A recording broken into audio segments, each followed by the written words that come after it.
Okay. That should be up. Potentially.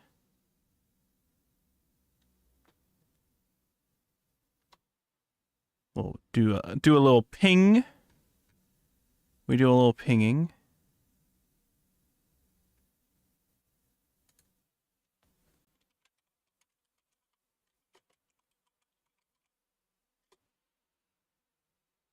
All right. Hello, stream. Hello. Shadow, are you here? Shadow's not here. He's fucking dead. He's fucking dead. I'm here, Chef. What are you talking about? He's dead. I can still hear his voice. It should have been me, not him. It should have been me, not him. It's not fair. Of all things of you get to be quoted all the time, it had to be that.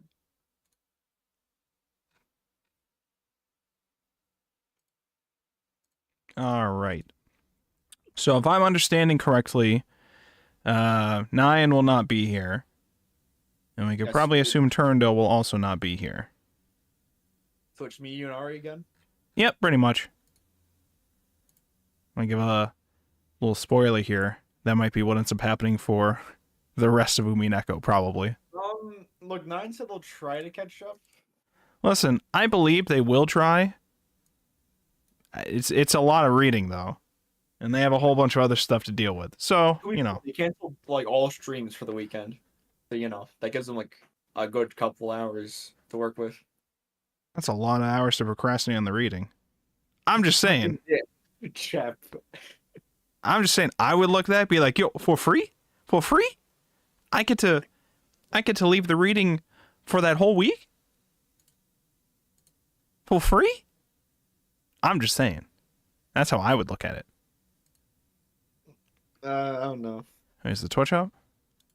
What? The Twitch is up, okay. Because the Twitch wasn't showing the stream stuff for me. No, it's working. Also, ads starting in 4 minutes. Yeah, it always does that. That's why we run it early. We start it up early. Then it'll do that stuff. And then it'll be done with that stuff. And then we are free. We're free to give all of our wacky theories. Every last wacky theories this time? Every last insane theory. We got them all. We got every single one of them. Wait, I'm gonna put the Nidewin thing in here. Welcome. Ari. Hello, I think hello. it's just the three of us again. No. What's going on? What'd you say? They said no. He said, I think it's just gonna be the three of us again. I said, no. Oh. Is this a bet? I mean, I understand the Nine's in here, but you know.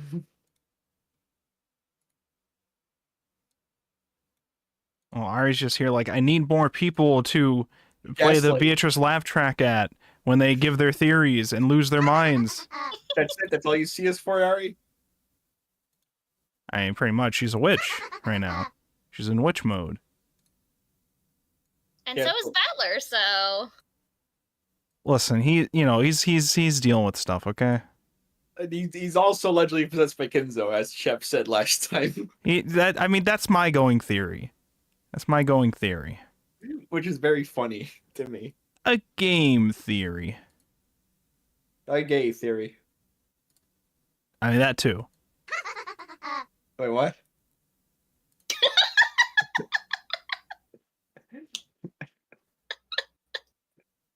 I mean, with that other theory I brought up last week about Shannon and Cannon being the same thing and having a relationship with the two different people, one of them is going to be gay, right? Is that how that works? Unless they're just machine, there's a chance. That was my early theory. Clearly the answer is that they're mermaids. Yes, It is. It's true. It's true.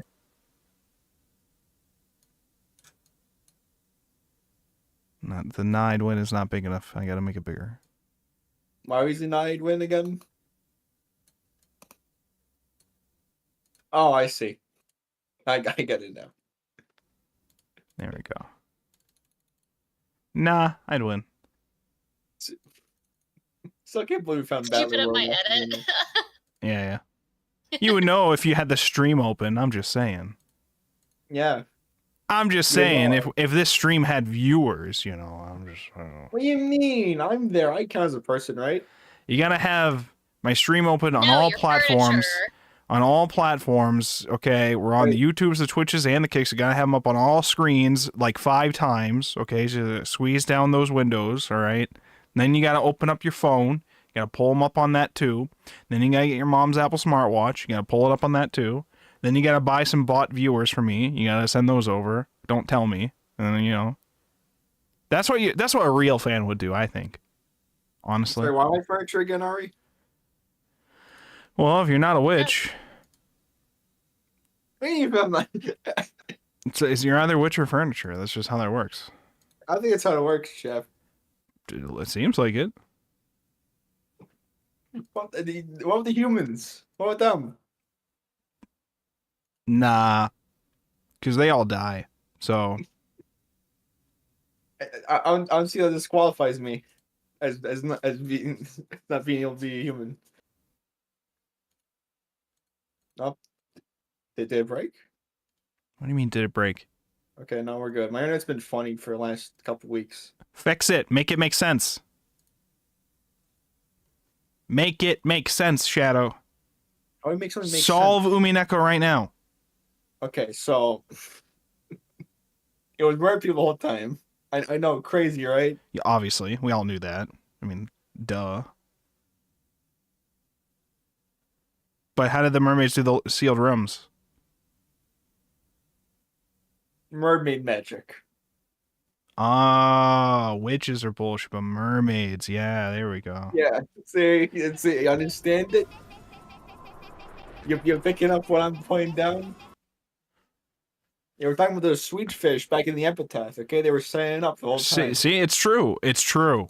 It's true. Behold, what was it? Behold the sweet fish that runs through my town.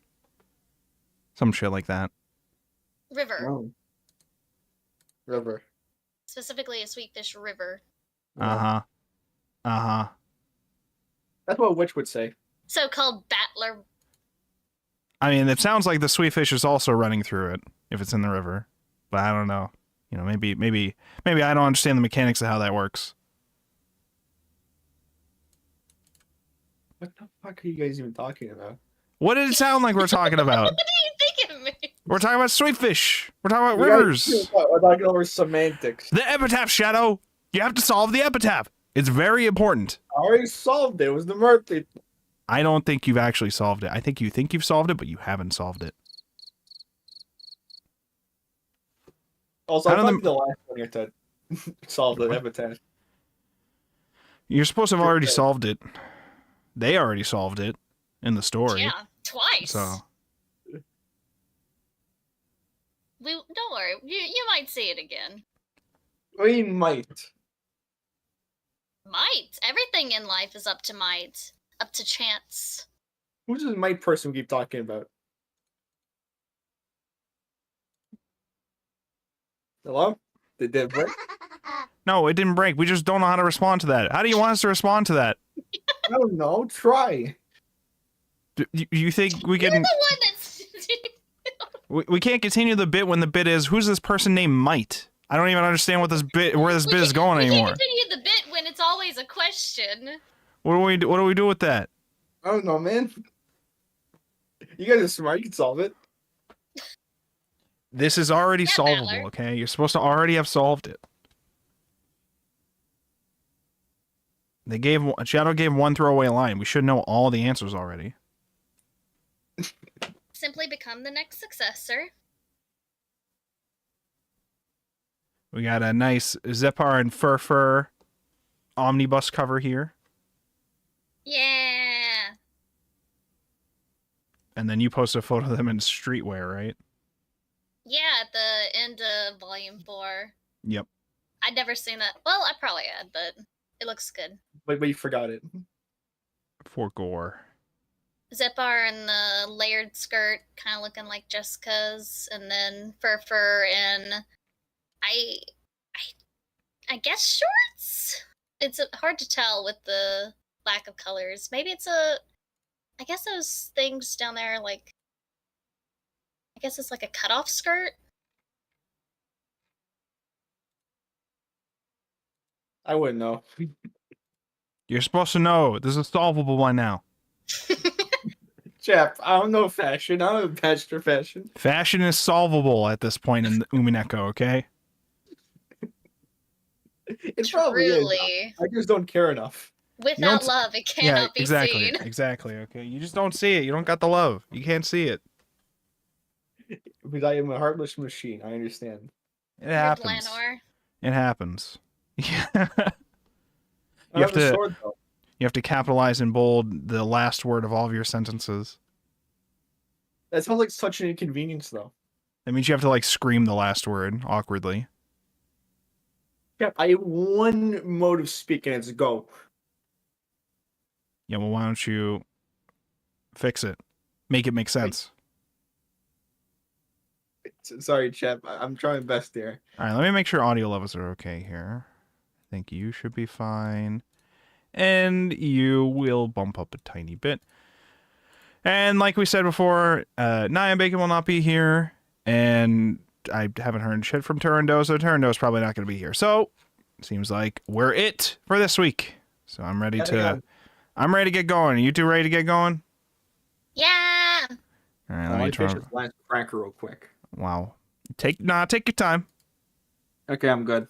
Let's do No, it. it's fine. Take your time. No, you want to get some more crackers? You want some more crackers? Go get some more. No, they've already gone stale. Oh, okay. You didn't bring enough for the whole book club either. You know, that's been noted. That's been noted. Okay. Book club will remember this. I do have enough, but I don't know how to mail it out. Also, they're stale crackers. Why would we want stale You were crackers? supposed to have already mailed them out, okay? They were supposed to get here already in time for book club, but you didn't do Want that, stale okay? crackers, though? What? They're going to be stale now because you didn't send them out fast enough. No, when I got them, they were stale. A likely story. We'll never know. All right, Before the case of the stale crackers. All right, I'm turning on pre-show. We're getting started. Welcome, everybody, to another exciting week of the Anime Book Club here on YouTube, Twitch, and Kick all at the same time. You can find all the links to all these things at wolfborg.com. And this week, we are continuing our descent into madness known as Umineko When They Cry, the manga. Specifically, episode 6. I almost said 2 because I'm looking at episode 6, like omnibus 2, like in front of me. I'm seeing that. And I almost said 2, and I was like 6, but it sounded like 6. So anyways, we're on episode 6, but we're on volumes... We're on volumes 3 and 4 of episode 6, Dawn of the Golden Witch, which is Omnibus 2. So, before we get started, though, let's introduce our cast in alphabetical order as usual, starting with me, because I am Battlerborg, aka Wolfborg, aka Chaplain. I am the host of the Anime Book Club, which we have been doing for apparently 53 episodes now. That's insane. Every time I look at that number get bigger, I just lose my mind. Now, I don't know what I was going to recommend this week. I think I had an idea in my head before. Oh, I know what it was. The Look Back anime movie. I would recommend that. I saw that in theaters the other day, and it's great. If you have not read Look Back, it is a one-shot manga by Tatsuki Fujimoto. It is amazing. It is also very sad, but it's great. I think it's free to read on Shonen Viz Media thing, I think. I could be wrong. That sounds very unconfident. Okay, listen. Is this your intro? Did I ask? Yes, but we're free to interject because That's we what I keep thought. doing it. True. Who said this was allowed? Who said this was allowed? Who? We did. Unspoken rule, chat. I'm sorry. I thought I was the host. I thought I was the one in charge here. You thought wrong. Anyways, go check out Look Back, the anime movie, if it's still in theaters in your area, or I think you can request it now too, because they've been putting it to more theaters again because it's been doing really well. So, Look Back is an amazing anime, but if you can't see the anime movie, you could go read the Look Back one-shot manga online. It's actually a manga that I almost recommended for book club a couple times, but we've already read, like, I think 2 works by Tatsuki. No, we've at least read Fire Punch.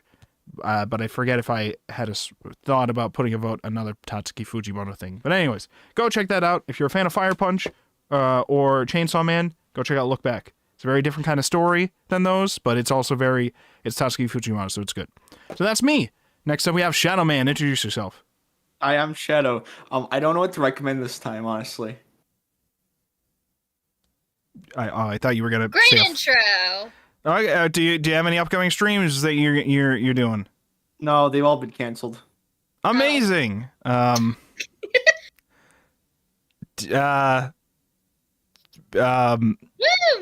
Sweet. Anything? What kind of wait? What kind of crackers were you eating? But they were stale, though. I wouldn't recommend them. But what kind are they? I'm just asking what kind. I didn't say you were recommending them. I don't even remember, man. It's your stream snack. You don't know what your stream snack was? It was just crackers. What are they like? Okay. All right. Thank you so much for your intro, Shadow. And next up, we have Arimia. Introduce yourself. Hi, I'm Witcherimia. Oh, no. I typically like shonen stuff, but I also like subjecting people to very convoluted mystery stories. Oh, Is that hold on. Is that what Umineko is supposed to be? Is this supposed to be convoluted? I think it's pretty simple. I already got it Oh, solved. you do? Okay. Yeah. It was me. I did the Rokenjima murders. It was me. I got away with it too. Nobody ever caught me for it, so. Mm-hmm. Is this a confession right now, Chip? Well, I mean, you could claim that, but I could say it was all in Minecraft, so. God damn it, Chip. Anything else, Ramia? No. Okay, amazing. Thank you so much, everybody. And we are back continuing Umineko When They Cry, Episode 6, Volumes 3 and 4. We have... Where do we begin? There's so many things happening. So many things. Well, so we've had the murders. We've had the murders begin. Murders have actually begun for Episode 6. Specifically... And, yeah, and? Oh, keep going. Okay, so specifically, the end of the last week, we had Zippar and Furfur show up and say that several people in our cast, mostly the kids, all have to commit a series, and Beatrice, I have to commit a series of murders in order to prove their love. They're having like a little trial, ritual trial thing, where they have to do some sacrifices, which turn out to essentially be the 6 murders of the first night of the Rokenjima murders. So we have our different couples here in this little game, the winner of which will be the established couple and the others of which cannot be together, is Shannon with George, Cannon with Jessica, and Battler with Beatrice, which I don't know how or why they're even allowed into this thing, but that's fine. Don't worry about it. That seems kind of bullshit when you have the game master involved and also a witch involved. And George mentions that. Yeah. He brings it up. He's like, This isn't isn't fair. it kind of unfair that Battler is our opponent, considering he's like It's kind of bullshit. The territory lord, the game master? Yeah, it's kind of bullshit. Kind of bullshit. But Where they're having the love trial is kind of a middle meta ground where they understand that because when this starts off with George killing his mother Ava, and it's a little hard, but he says it's like, well, this is the meta world. This is just peace, Ava. It's not really me murdering my mom. I mean, it kind of is, but he's like, this is just part of the game that we are playing. You get all satisfaction without the repercussions. Yeah. So, with this game, I want to extend a theory that I had last week. And really, I should have also included this towards the end, but I didn't realize the rule about the couple breaking up would also apply to Beatrice and Battler's thing. So my theory last week was the reason why only one of these couples could happen was because Shannon and Cannon were actually one person. Then they got Beatrice and Battler involved. So now I'm thinking Beatrice is also whoever that same person is. So this is the extension of my current theory. I got a better one. Battler is Shannon. Battler is Shannon. Interesting theory. Please, go on. Well, what else would there to explain? True. I think you're cooking. I think you're cooking with that one. So, so the extension of my theory is that the details of how these murders have happened specifically, or like how this affects the number of people, we're ignoring all that kind of stuff. If we're establishing this whole game where George, Jessica, and Battler are involved, and Beatrice, Cannon, and Shannon are all like essentially the people that they're going to be competing. Well, I mean, in the Beatrice case, they present as it's the other way around. But if we assume that at least the people who are not furniture or the witch, we look at Battler, Jessica, and George, who are at least established to be human and not furniture or witches. But although we were established that Beatrice is supposed to be a real person, but I had just assumed that was supposed to be more symbolic of Battler having figured out who Beatrice is. That's what I had assumed that was, but I could be wrong about that. So now the theory being that for me at least, this is my theory, Beatrice / Shannon / Cannon are all one person. What this means exactly, I'm not entirely sure, but we do have a little bit more added on to this with some of the events. Specifically, I wasn't really concerned because we pretty much knew once this game started, we were like, okay, so the kids are all just going to do the 6 murders. We pretty much assumed that was going to happen at the end of last week.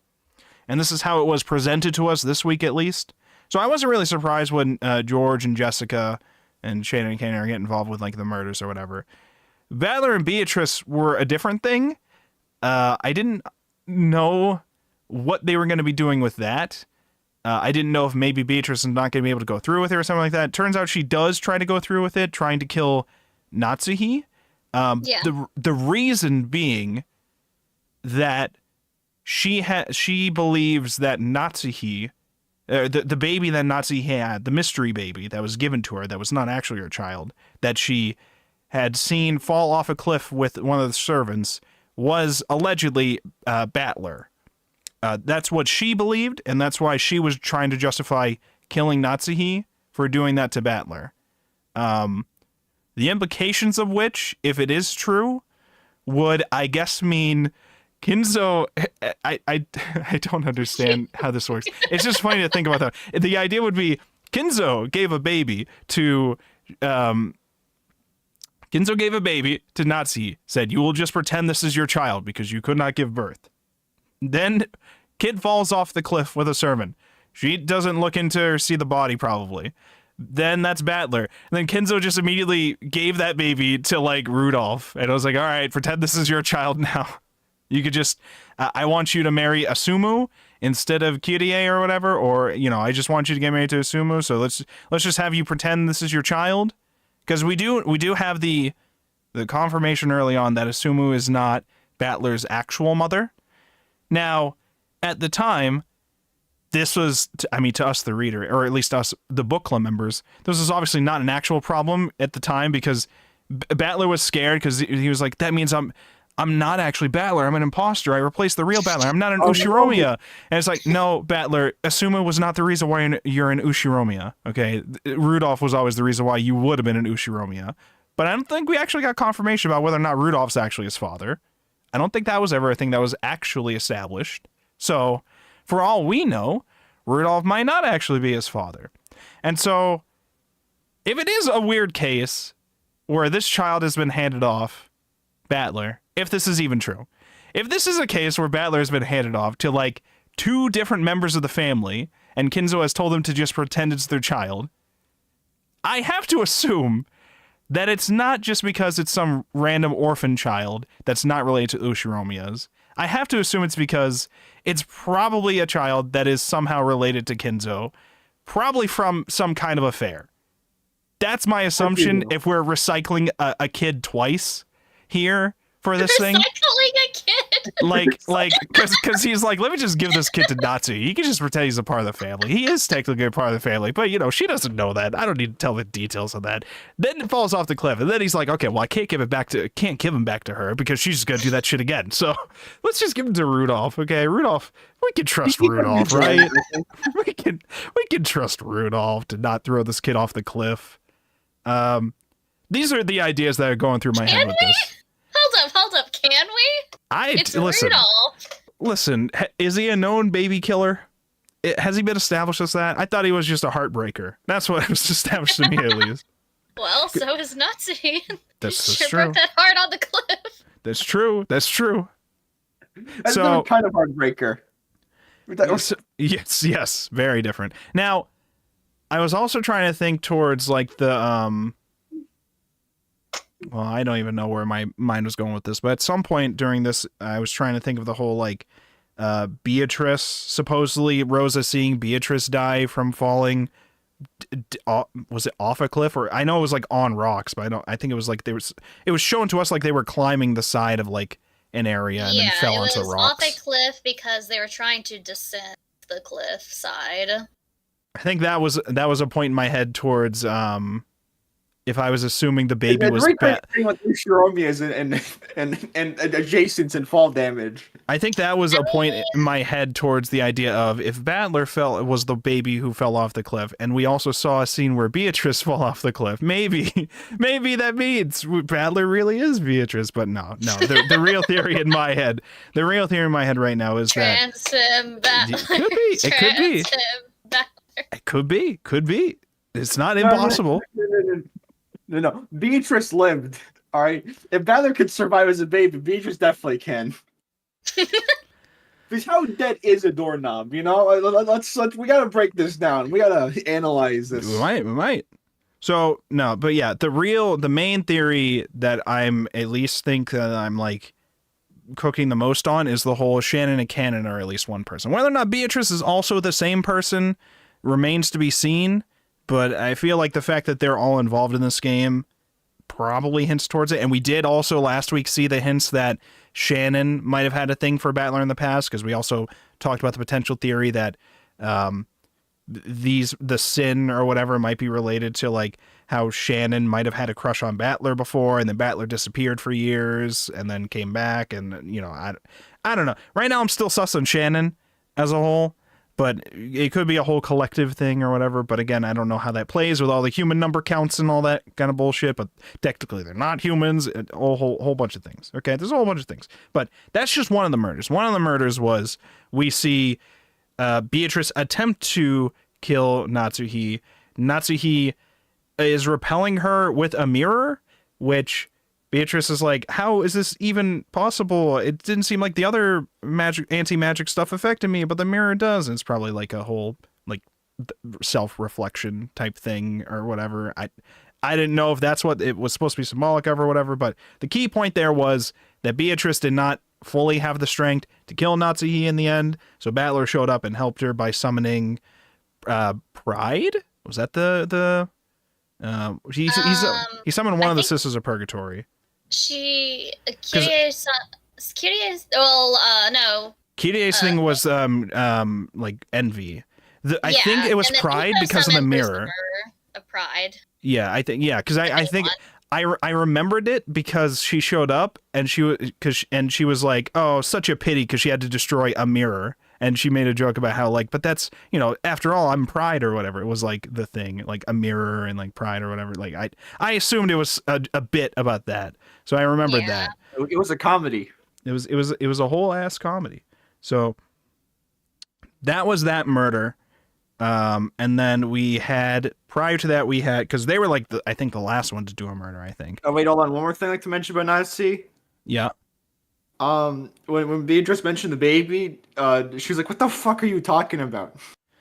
Well, it could be that like Beatrice was just told lies about that kind of story thing, or it could just be she's just trying to deny the allegations because she doesn't know this person technically, or she's just trying to blanket, just act like it didn't happen. That doesn't necessarily mean. When the guy was on the phone with her, she believed her right away. The baby thing happened. Wow. Okay. Are you saying this in red? Yes. Right now? Wow. Okay. So that was that murder. But the other ones was, what was the order? It was, I think George went first.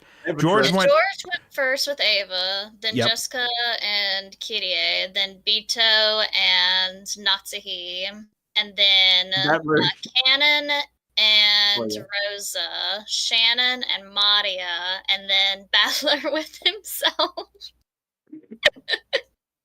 Okay, I need to mention this because Battler says, at times like this, you need to kill yourself to make things more interesting. Sometimes you just need to kill yourself to make things more interesting. There's a lot to talk about when we get to that part. I do want to talk briefly about each of the other ones, though. Like the George killing his mother, they transform that into a whole like this is Avatress that you're now fighting or whatever, right? That was a thing. That I mean, a lot of that was all just like the deep like personal like relationship issues that he had with his mother. His mother was very controlling, said you can't marry Shannon because of this, you have to marry the ones that we choose for you. You got to see the person we arrange for you, something like that. And like all this kind of stuff. And what was the one after that? It was Jessica and Kirie. That one was a funny one, I thought. I was like, of all the people, Jessica was like, I'm just, I don't like personally doing this, so just the first person I see, I'll kill them. And it's Kirie. And I'm like, well, you're fucked. I don't even know if you're going to be able to kill this person. It's over for you.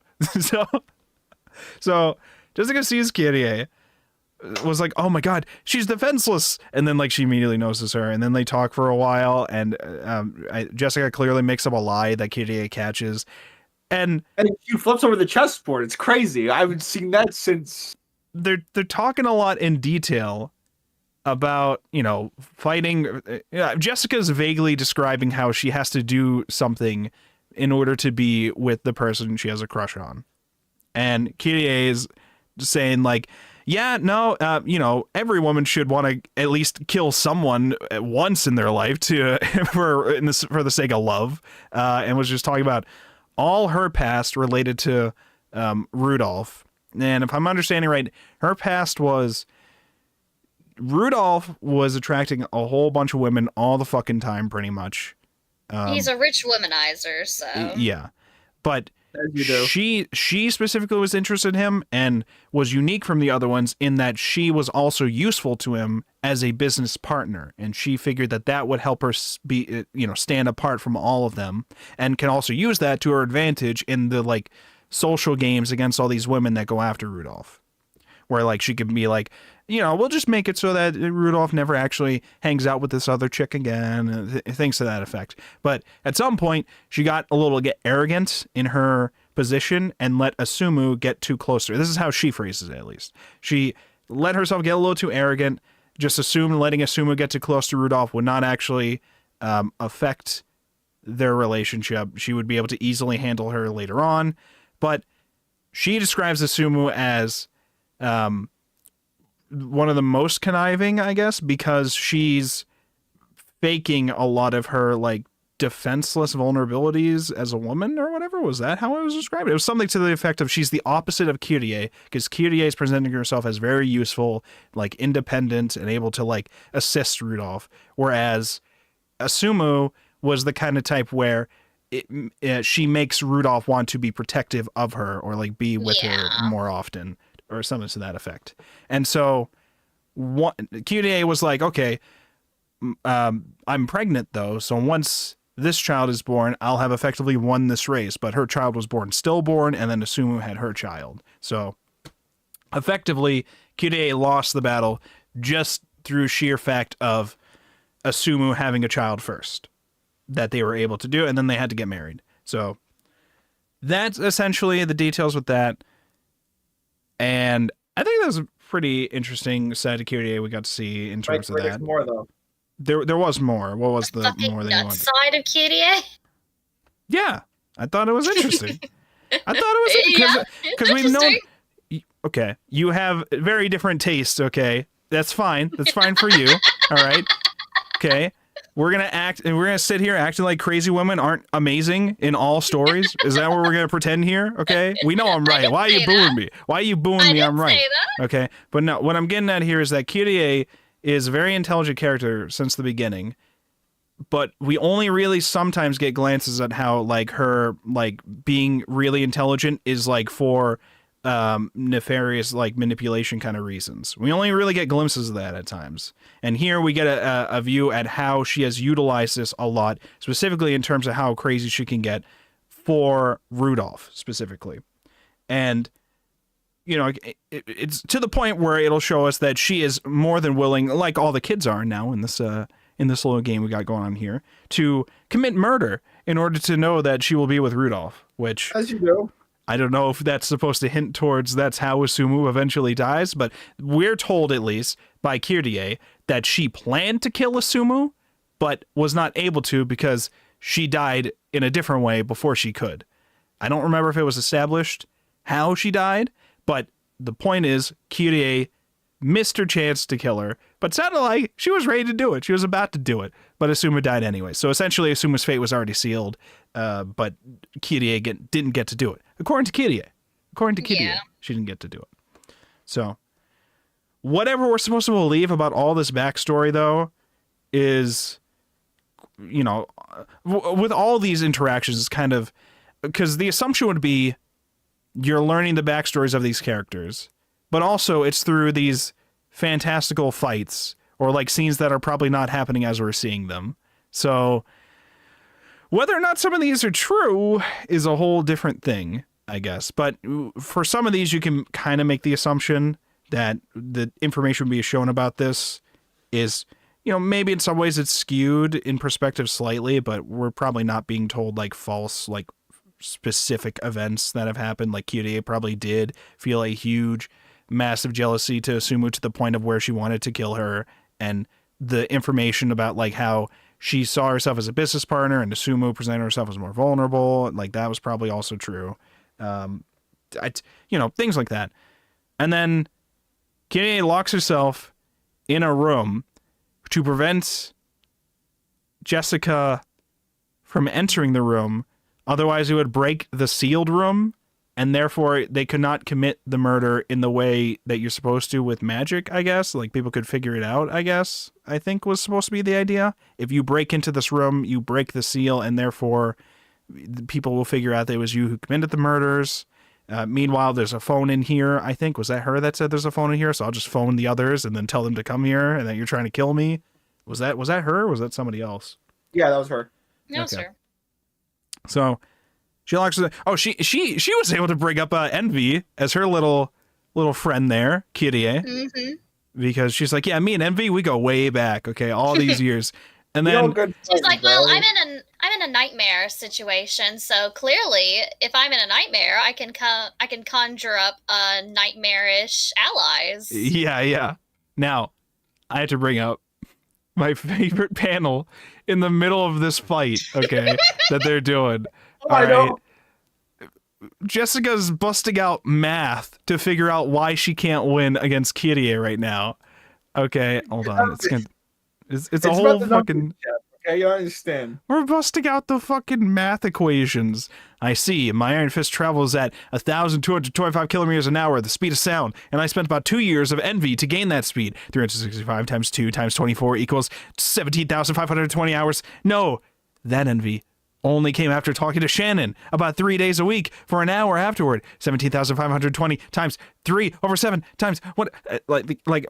Jessica, now's not the time. Jessica, what are you doing? Why are you crunching the numbers to calculate power levels in the middle of this? You gotta do the math. You gotta run the numbers, Chef. Okay. Jessica, we don't have to run jealousy power levels. This is not a thing that we have to do. Jessica, what are you doing? Jessica, what is this? If we don't, I won't get understand how strong the characters are, Chef. If I can't, it won't make sense. Like what the fuck? By the way, like, what is going on? I think I took the photo and I showed it here of that panel. I think it continues on for like another panel on the next page too. Yes, it continues on, and I'm like, Jesus Christ. What was the one afterwards? Oh, Cannon goes to kill Rosa. Much more less fighting there. It was very easy. But then the real boss battle begins with Maria. Okay. I posted a screenshot of it from the VIA, which I think is way better than the manga one. Let me show In it. the spoiler zone. Oh yeah, this one. You dare to kill my mama! You dare to kill my mama! There it is. So, okay. There was a little bit of Rosa backstory before we got to that. So the backstory was the Maria's father. That was Maria's father, I'm assuming, right? Yeah. Okay. Allegedly. Maria's father was like, because I remember I wondered last week or the week before, like, why would Rosa's husband have left or whatever? Like, what would have happened for him to have left? And it seems like he's just either scammed Rosa or it just is like a traveling artist person or something. I don't understand fully what he's supposed to be, but Rosa's like, okay, you want to go off and do your thing in like America or whatever? Sure, I'll do whatever I can. I'll be waiting for you. And then he just left to go do his thing, and Rosa's just really supportive of him, I guess. I didn't fully understand what entirely was happening there, but it seems something to the effect of he didn't fully leave her. He's just kind of led her on into thinking he's going to come back and then never will because he's busy doing, I don't know. My assumption was he's either doing art, like he's like a weird like art business person thing, or he's just a scam artist and has maybe both, and has just gotten money from her, got her pregnant, and then left. Probably something to that effect. Yeah. But we'll probably find more about that eventually. Maybe it might be the key to everything. Beatrice all time. Maybe, perhaps. Rosa died. I had thought at first, because of the way she died, I was like, did she get poisoned? But then they find her and there was a lot of blood or whatever. So maybe she was stabbed and then positioned like that or whatever. Because it looked like she was just chilling on a couch, took a sip of tea, and then fucking died. So I just assumed that it was poison. But I don't know how it's presented. At least it looked like she was stabbed again later on. You know, yeah, so. the magical way they explain it is, Canon used his saber arm, whatever you want to call it, and arm blade, slit her throat or something. Okay. I forget the exact, because they say it in more detail in the VN, but I forget the exact details. Right. Okay, so we had that kill happen. Again, that kill was pretty quick, pretty easy. Then the real boss battle starts with Maria, because Maria's in witch battle mode. Okay. You kill my mother. So they have a whole ass battle, and then Canton ends up having to call in someone to help. Was that? I forget. Was that Shannon? No. So he tries to fight her, and then Sakataro appears. Oh, that's what it was. He says, "Hold up, we have an alliance. You are Bito's furniture. You can't attack Maria. You can't even hurt her if you're trying to hurt her." Oh. And so then Shannon appears, and she's like, well, we can't kill you, but we could just, self-defense. Push you up against the wall until your skull breaks. Oh, yes. Okay, I remember now. Yeah, so that was a whole... I liked how the artist drew a lot of like these sequences with these fights. I liked it a lot. Yeah. I'm trying to think. Yeah, okay. This is how it was worded about the father leaving. It was like, I wanted to support him in his pursuit of his dreams, and it's just her waving as he like leaves, and he's just probably never coming back. He had like a thing. I wasn't sure if it was like a suitcase. I assumed he was some kind of artist thing or whatever, because it looked like he was carrying some kind of like canvas bag thing or whatever. So I wasn't sure. Yeah, he's supposed to be an artist. Okay. Some kind of artist thing. So that whole sequence happened, and then you get to then that was where we get back to the Beatrice trying to kill Natsuhi. Battler helps out. And then Battler's death ended up being himself, which we find out a little later.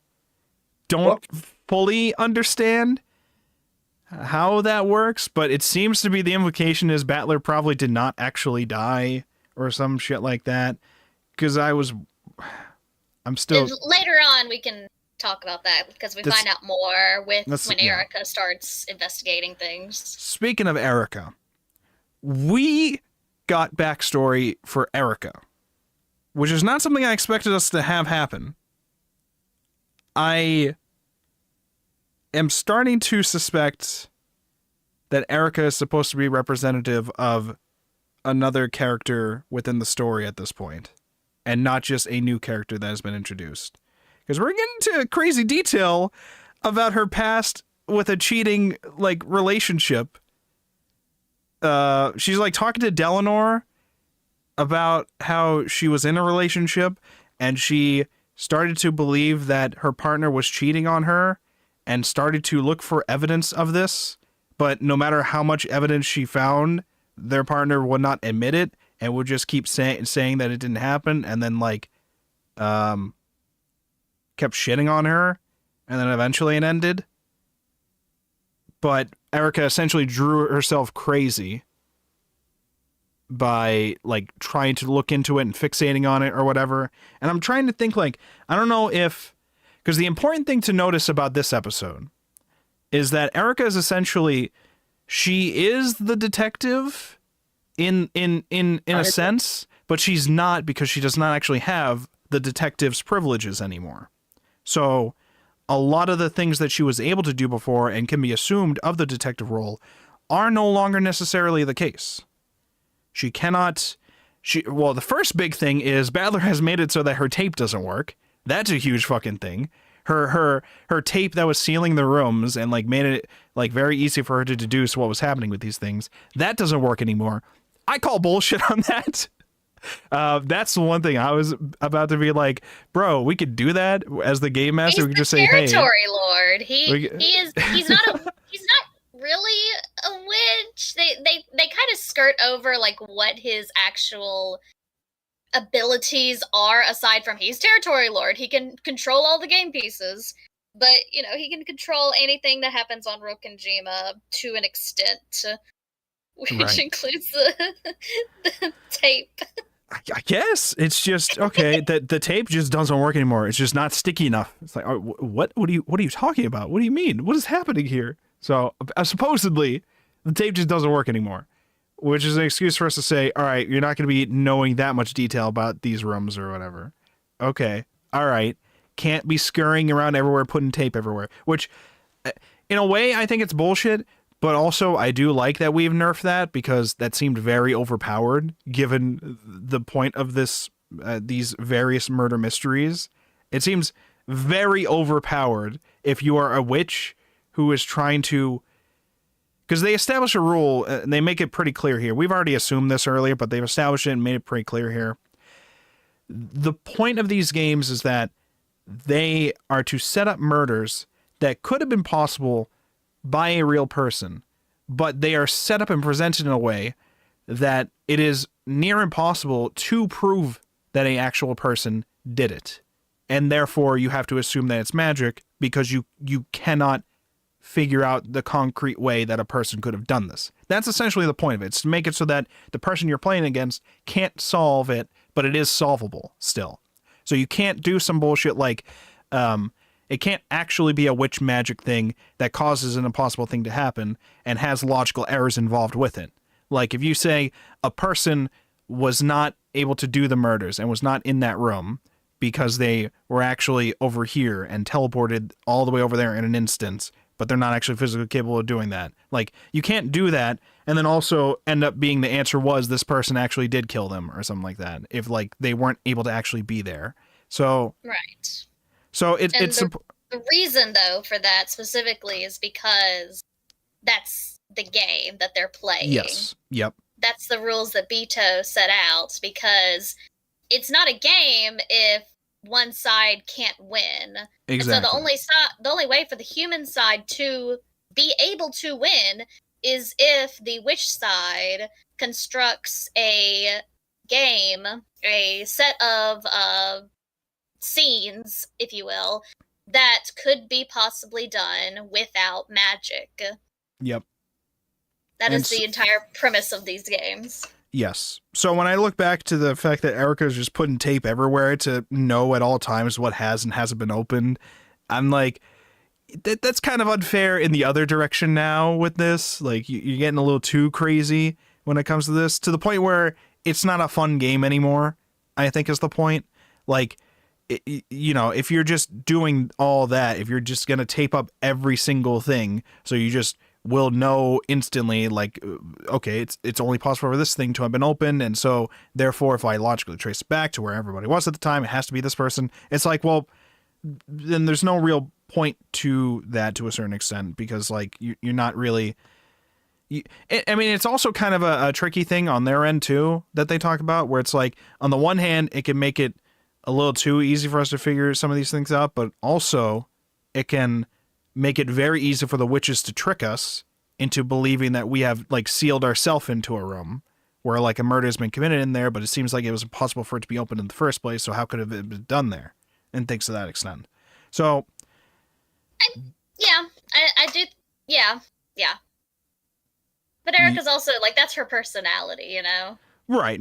Erica. Erica gets off on just being able to logically follow these things and just knowing the answers, and she gets logically dominate these things. Yeah, and specifically, she wants to show off to everybody. At the end of every single thing that she possibly has an answer for, she's like, "So, what did you think, everybody?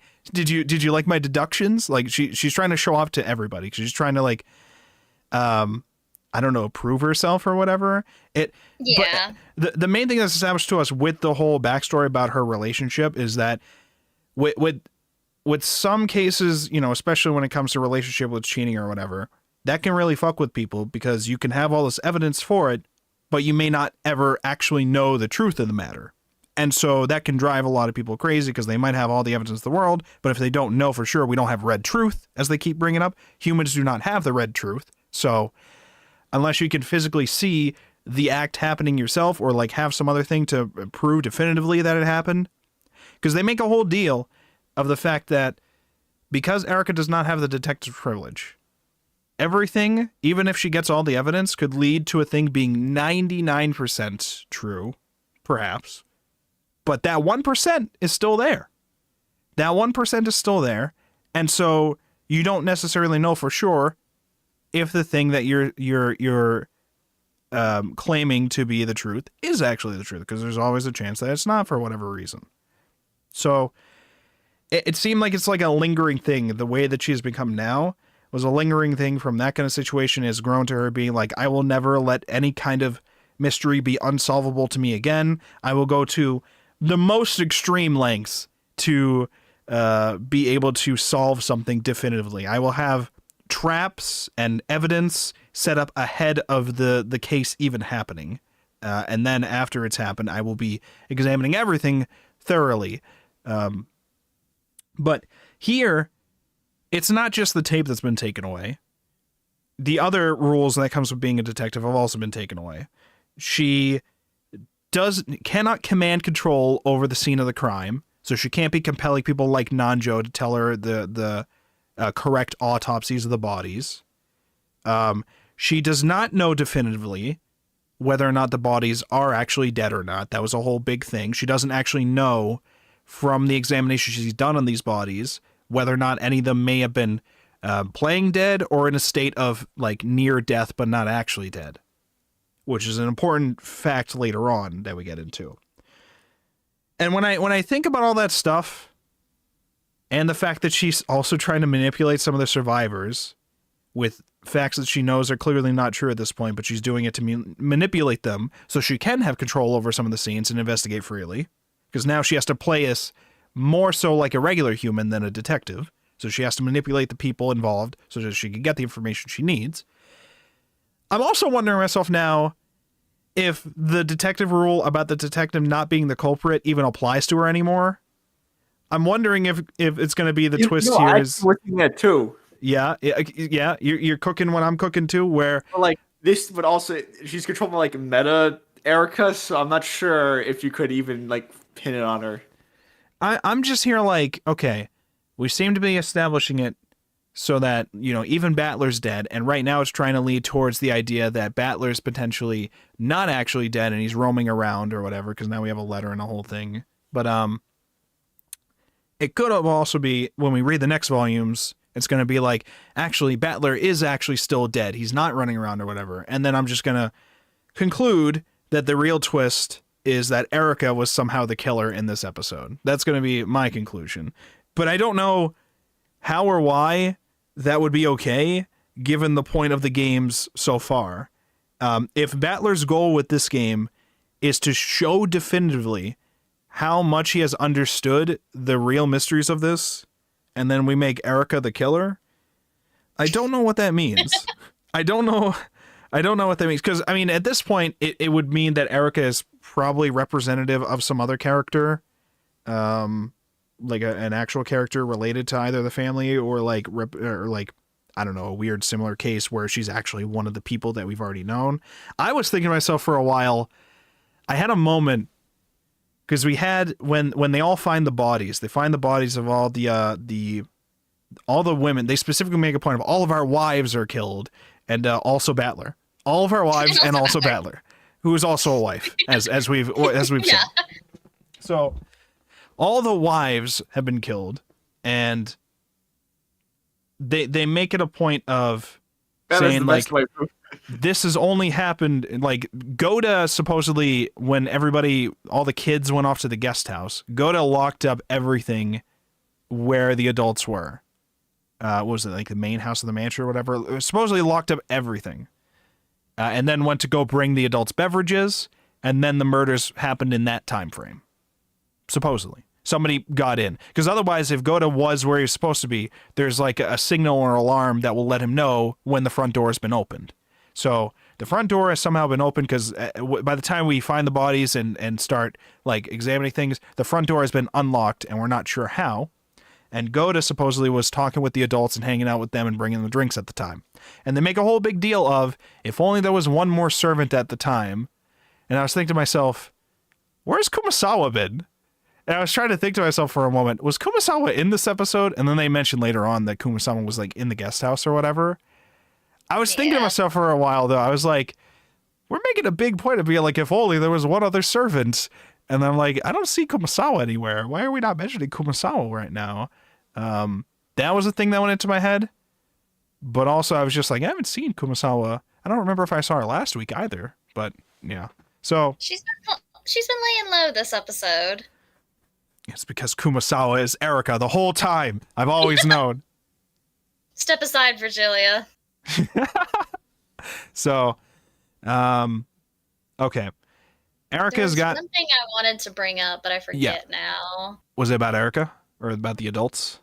The like locking of the mansion, Goda. It'll come to me later, or I guess when we get further on into it. Yeah, so supposedly the murders happened.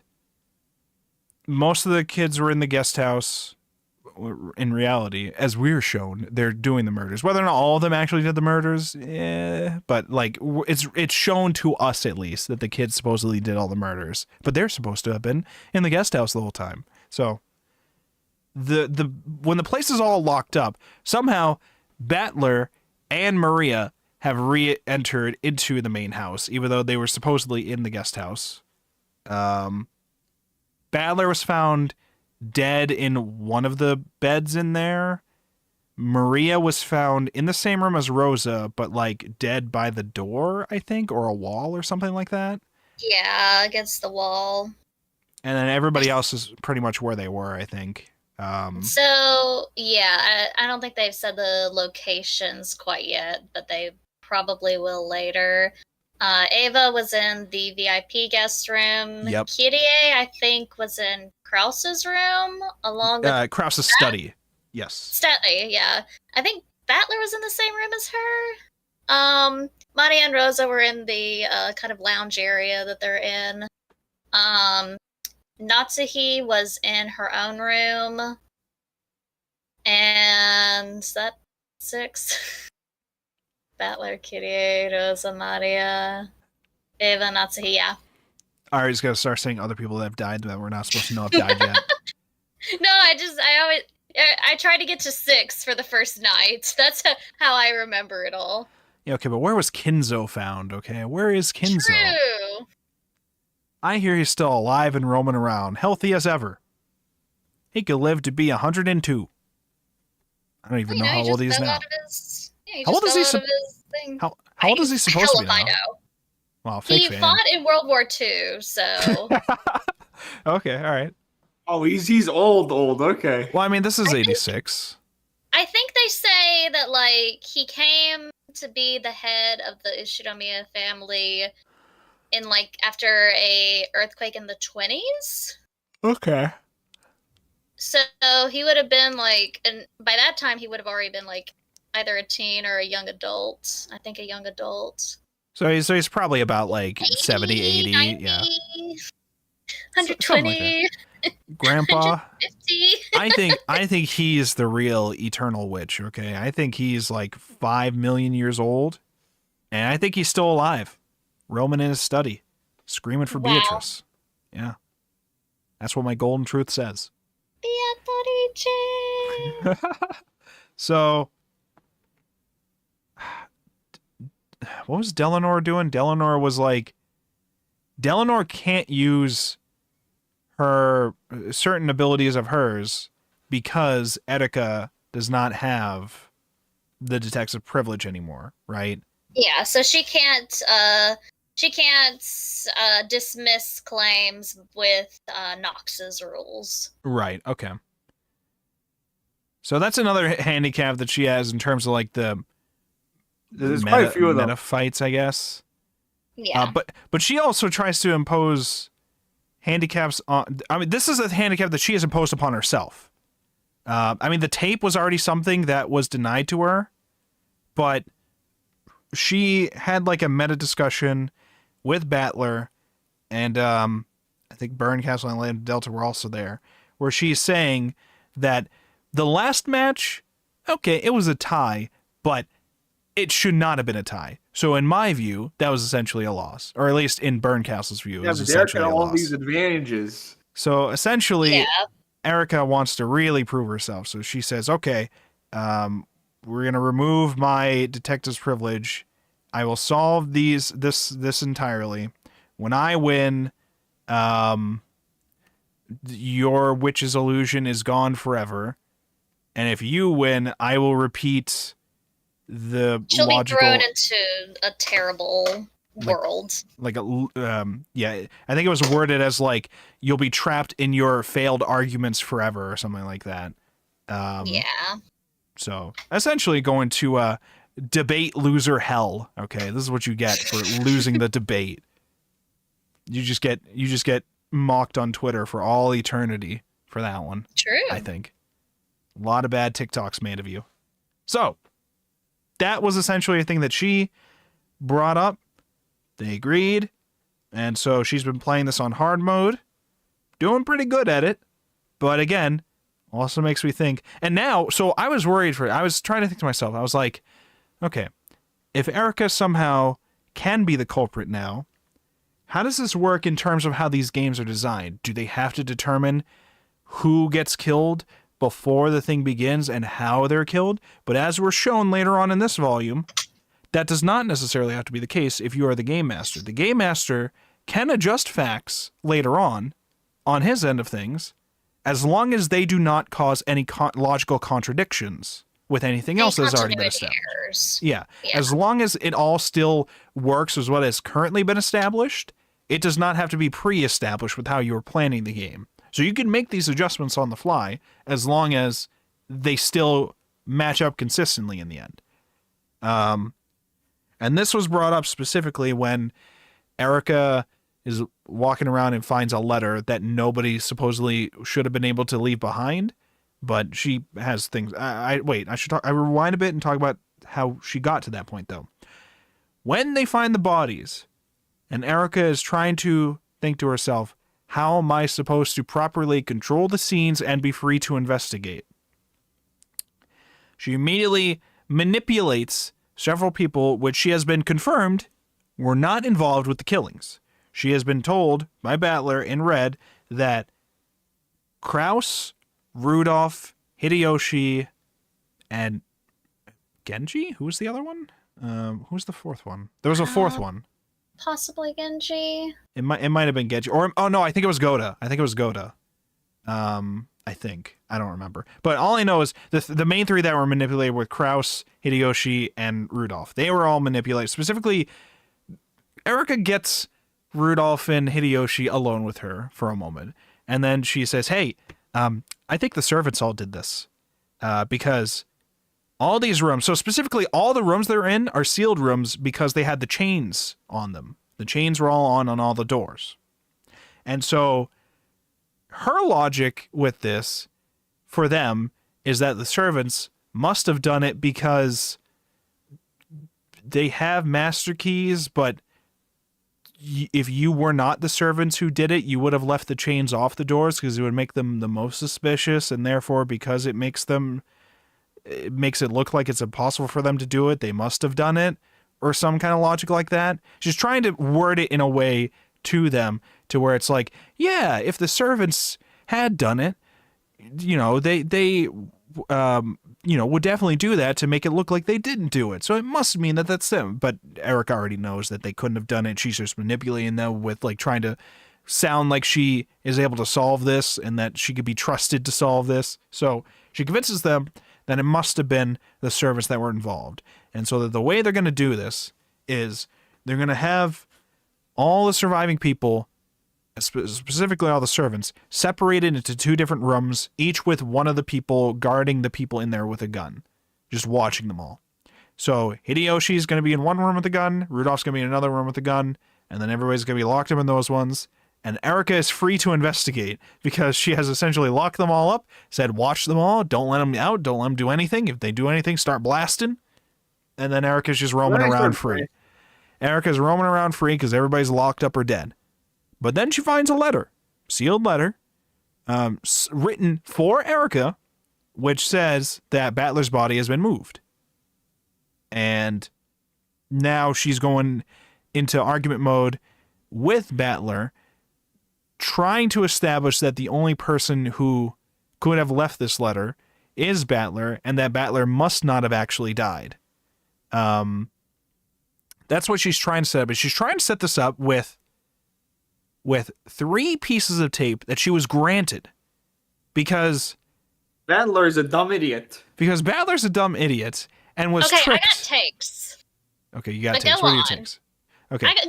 Go on. All right. Battler was a dumb idiot who was tricked by a whole act put on by Erika, Berncastle, and Lambda Delta, making it look like Erika's a miserable, like, piece of shit who's just all poor and innocent and not able to, like, do anything despite everything being against her. Because I don't think we mentioned it here, too. She's lost the detective privilege, but she's allowed to claim it back at any point. But she won't, because the point of it is that if you essentially take it back and use it to win this game, then you essentially have not won this game. And you will be boring and disappointing Berncastle. And so Berncastle's trying to make a whole show saying, like, you cannot do this. You are a miserable piece of shit if you dare to try to take the detective's privilege back at this point now, Erika. So they do a whole show of it so that Battler can show up, feel bad for Erika, and say, you know what? I'll grant you 3 pieces of tape for your 3 servants that you have or whatever. And you can use those retroactively, too, if you want. So, all the murders have already happened. You can retroactively use those on, like, places. So you already know where some of the murders have happened, but you can use them however you want. You can use them now, or you can use them in a future thing. So she uses them on the rooms where the 2 different groups are of the survivors. That's her first set of tape, to make sure that she can investigate freely, and she'll know if one of those tapes are broken, she'll know, what group of people, narrow it down for who could have done it. But essentially the idea would be, because of how the witches play, that tape's never going to break, because otherwise it's going to be harder for the witches to argue it was magic. And they're going to want to try to make it more impossible. And so that tape is essentially sealed in the sense that the witches won't do anything with those people. In their mind, the witches aren't going to try using any of those people. and supposedly the only other people are dead. So, okay, we have those ones established. Now, the third piece of tape was to seal Battler's room, where Battler's dead body was found. So now, because she doesn't reveal that until after she finds the letter saying that Battler's body was moved. And that we don't get to see what the results of that are yet, but the arguments are, such that if the point of it was to try to argue that Battler's body was moved even though it was dead, Erica's argument is that the only way it could have possibly been moved now is if Battler was not dead at all. And now Battler seems like he's panicking over the situation, because I don't know. She seems like, I said she for Battler. I was saying she because I was also thinking Beatrice was helping out Battler at the time, just constantly being worried for him on his behalf too. Yeah, because Bito realizes that his whole, at least the beginning part of his game, was set around him, at least him pretending to be dead and going around and doing these things. And now he, okay. Yeah, and now he's caught in like, oh, well, Erica is on to me. Yeah. He's like, now, how can I change the facts on this one? Now, people will say that Battler was stupid for falling for her trick, for, falling for the pity party. She's an enemy. You shouldn't fall for that. It's happened several times with him already. Happened several times already. This very, very young brand for Battler. Very Battler pilled. But, and like, oh, well, he shouldn't have given her the duct tape and stuff. That's all whatever. No, Battler is stupid because the first time he dies in this entire game is when he kills himself, and then it's also, oh, well, somebody has to be doing the human parts of this. I wonder, with Battler as the game master, with Peace Battler supposedly dead, I wonder who it could be! It's... Are you stupid? Yeah. Listen. It's his first time as the game master. He thought he was doing a nice little twist. He was like, oh, this will be a little quirky. You think Beatrice never tried this one? I want to know what Genji was on at the beginning of episode 6, where he's like, this is a masterful game, sir. It's like, no, it's not. Are you kidding me? Like, okay, Genji, try to be nice. Don't bully him. Quit being nice for a second and tell him like it is. This is stupid, Battler. You're gonna be caught day one. Come on, twist. It was me, Battler, the whole time. I know, crazy. She was clearly onto him from the beginning, or else she wouldn't have duct taped his room before she even knew that his body might move. That's the room. I'm always duct taping that one. I don't care how many pieces of duct tape. If I only get one piece of duct tape, it's going on Battler's room. Like, that was no question in my mind about that one. Like, every time. Stupid, sir. That's, like, him falling for it, that's whatever. That's not him being stupid, that's just him being Battler, which I guess is kind of stupid. But the real stupidity of this episode is him trying to use himself as the culprit. Or at least the one doing the witch shenanigans, Yeah. Here's what a real detective who really wants to win this game does. If Erica really wanted to win, when you're examining the dead bodies and you're not entirely sure if they're dead, you just make sure they're dead. Yes, you stab them and now you know they're dead. Okay, you're supposed to be doing that, Erica. Then you know for sure. That's the real way you know that the bodies are dead. If you don't have the red truth, you just kill them yourself and be like, supposedly they were supposed to have already died. So really, am I really committing murder if they're supposed to already be dead? I think it's fine, That's how you should do it. But Battler, what are we gonna do with you? It's okay. It's this first game, okay? We got 2 more episodes, so they keep trying to make it sound like the whole games are done with this one, and I'm just like, you never know. Will they though? You never know. I mean, my assumption. Could get into some interlude or something. Well, so my assumption was that at some point in one of these episodes, a lot of the time is going to be spent explaining the truth behind all the past episodes. That's my assumption of eventually what's going to happen. You think you're going to get answers?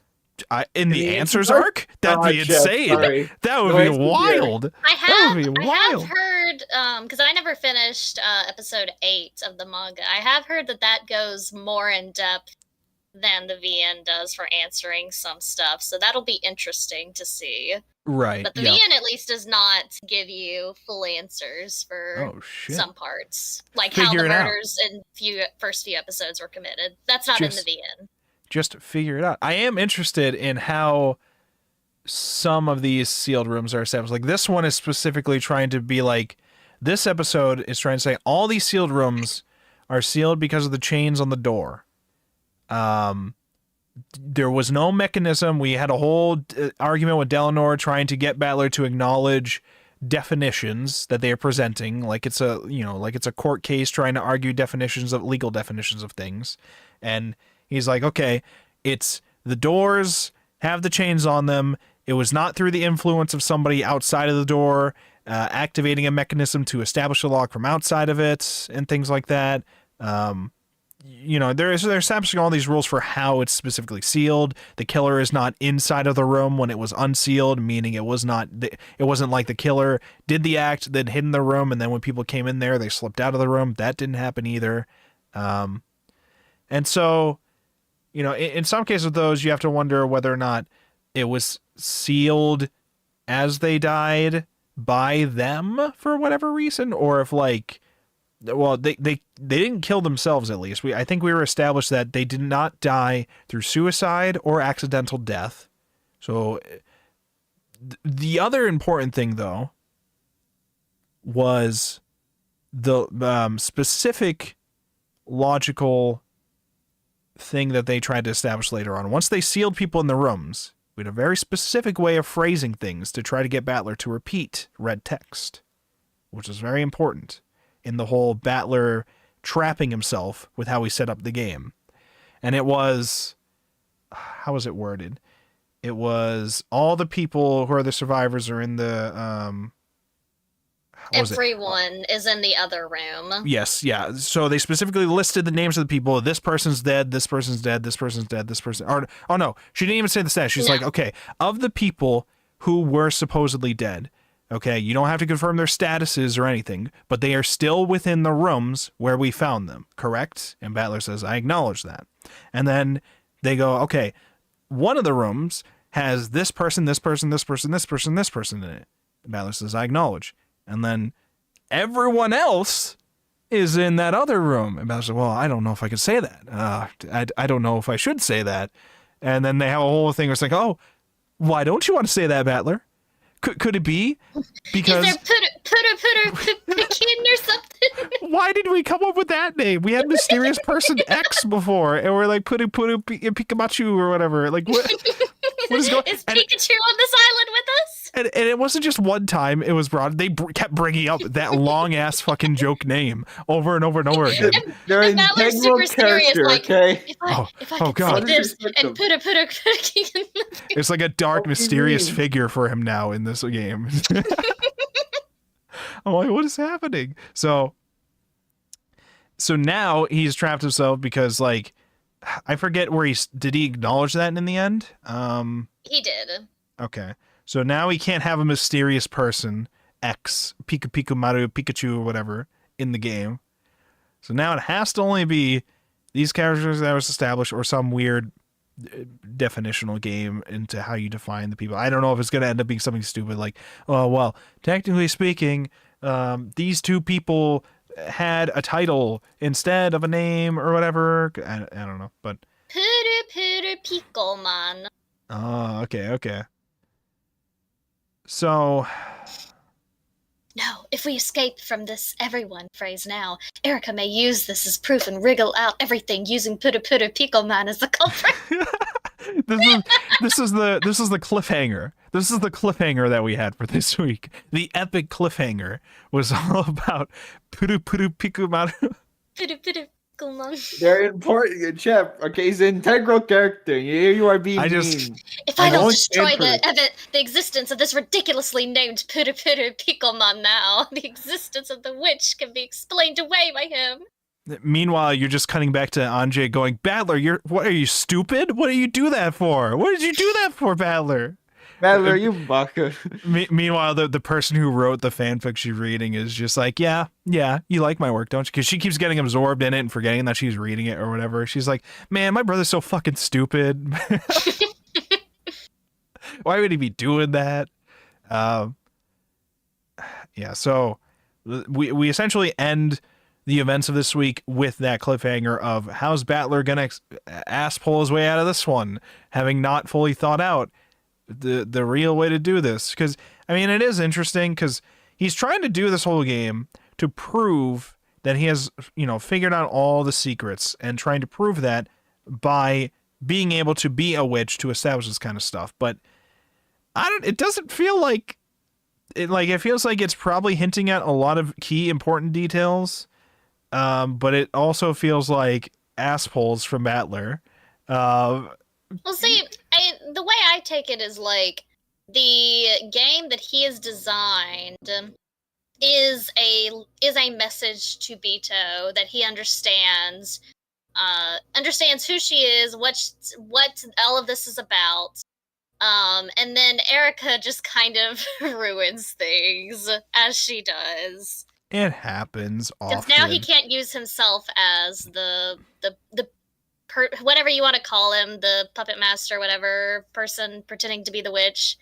And he's gonna have to figure out some way around that because Erica has retroactively made that harder. I just want to know what or who Erica is now. She is a gremlin. Because Erica has become like a thing, not just like I mean, some of the things that we've seen before have tried to show, like the fantastical things have tried to show that they have some kind of background thing, like the Sisters of Purgatory with Anjay and things like that. But with Erica and the backstory, we specifically had hyper focused on about a relationship with a person and them leaving her or whatever, and them saying all this horrible shit to her. And I'm like, this is hyper specific to the point where I feel like this is supposed to be either somebody or like a metaphorical thing for some other answer that Battler has discovered, but we're using Erica as a vehicle for it somehow. I don't understand how that works. So I don't know. I mean, it could extend towards Burncastle having actually been a key figure in the story too. Because I mean, Lambda Delta and Burncastle have just been presented to us primarily as like these outside forces that have been causing this story to happen for their own amusement, and that they I mean, my impressions up until now were that they were more so like not really directly involved with the events. They're just like essentially like orchestrators for why we are watching this story unfold, and that we should not think too much about Lambda Delta and Burncastle as like characters within this, as in like I should not be trying to solve who Burncastle or Lambda Delta is. Correct. Because if I was, I feel like we were probably doing a bad job at establishing that, Ryukishi. But my assumption is still that I should not be worrying too much about them. They're just essentially the vehicle for the story to be happening. But when I look at Erica now, I don't know if that's necessarily the case with Erica anymore, because we've gone into a strange amount of detail with their backstory in this. But that could also just be just the fact of this episode itself and the weird, because we've already established, one of the key answers, as has been for most of these episodes, is a difference in perspective in terms of what you are being presented as the puzzle. We had the whole idea about how do you get 8 pieces out of a piece of cheese? Like, how many cuts does it take to get 8 pieces of cheese?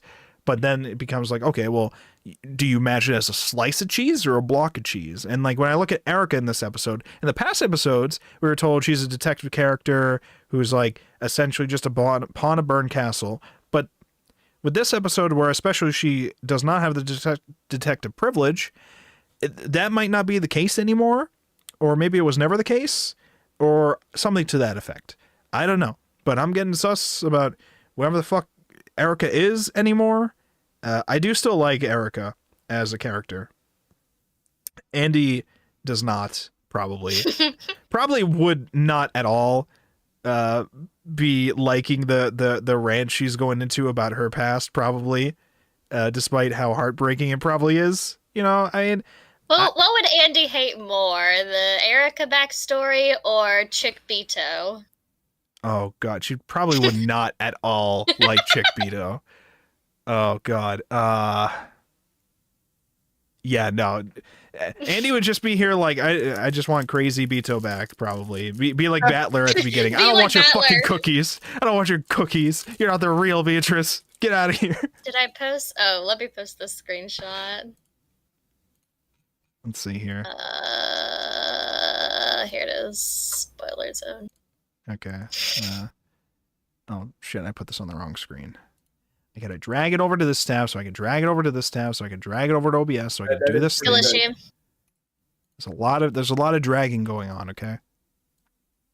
Any draggers in the chat? Okay, here we go. And that means this pure and lovable kid will eventually grow into that screwed up crazy witch. Oh my god. Her just cackling. It's the crazy Aunt Ushiromiya that I always thought was Beatrice. She's just crazy. She's just a crazy aunt in the end. It's just torturing Battler. That's all she is. So, Well, Beatrice is actually the crazy aunt, and then like literally, listen. there's no time. Could be. I don't know. The other thing with Beatrice is we don't actually know, you know, Beatrice as a person. We don't know what, even if we don't know who she physically is, whoever she ends up turning out to be, we don't know what age that person is. We're being presented as Beatrice looks a certain age, but that doesn't necessarily mean she actually is that certain age. So, you know, whether or not she's Battler's age or she's Kinzo's age, we don't fucking know. Or she's Kumasawa all along, for all we fucking know. I have no idea. Kumasawa's just find out very soon. I'm glad, you know, we have to. I mean, we're closing in towards the end of the series. Very soon. I mean, because I had assumed most of the big core things were going to be addressed in this episode, with the fact that Battler was in charge of this episode and trying to prove he knows all the secrets now. I had assumed most of this stuff is going to be where we're going to get a big stuff. And I feel like I already got like my huge hints for some of the things, but we will find out a lot more of the stuff probably the end of the this episode, if not the next episode or whatever. And then I'm assuming episode 8 is probably going over all the past games or whatever, and then a conclusion thing, but we'll see. We'll see how that goes. But we're nearing the end because there's only 8 episodes, right? So. Yep. Unless we also read Tsubasa. I'm kidding. What is Tsubasa supposed to be? It's like a... I haven't started playing it yet, but it's like a fan disc kind of extra side stories. When can we play Fantasia? Do we have to wait all the way until we're done with the series? It has a couple of characters from episode 7. We got time for more characters? It does have like a story mode where depending on like what characters you pair up to fight with, you get like their kind of stories together, and I don't know how much that spoils, but I assume after episode 7 we should be good. Okay. Or at least even halfway through episode 7. Okay. Yeah, I feel like once we finish the series, we should have a bonus stream where we're just playing through Golden Fantasia. Absolutely. I feel like that'd be... And that will determine the winner. Yeah, instead of a quiz, we're all booting up Golden Fantasia. Honestly, I wouldn't mind doing this for more book clubs. Not even just being a quiz every time. Just do some random weird shit, you know? Well, we do get, the typical break week or whatever, but yeah.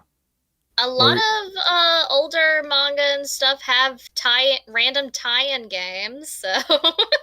Listen, I tried to get us to play the Land of Lustrous trading card game, and none of you guys had Tabletop Sim. I had that ready to go. None of you guys had it. Okay. But if you fund the book club right now, and you're... Make sure to like, comment, subscribe, and then join the Discord. That's where all the Golden Fantasia gamers are going to be at, okay? In the Discord. Was there any other important details coming out of the Anjay reading situation here? I think most of it was just her snapping back to be like, well, I was focused on that for too long. Oh yeah, I'm supposed to be a character here. I love how And her yelling at Battler.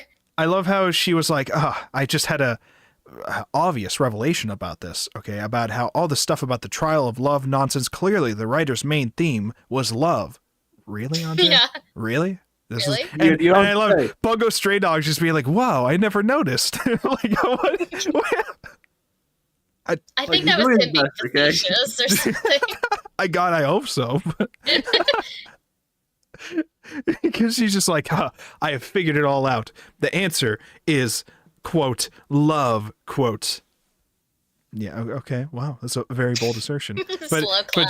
But she's trying to be like, yeah, but the writer of this is what they were looking for, and you are the one who's writing this. So this is something that you were trying to convey. Okay, if that's what you think, sure.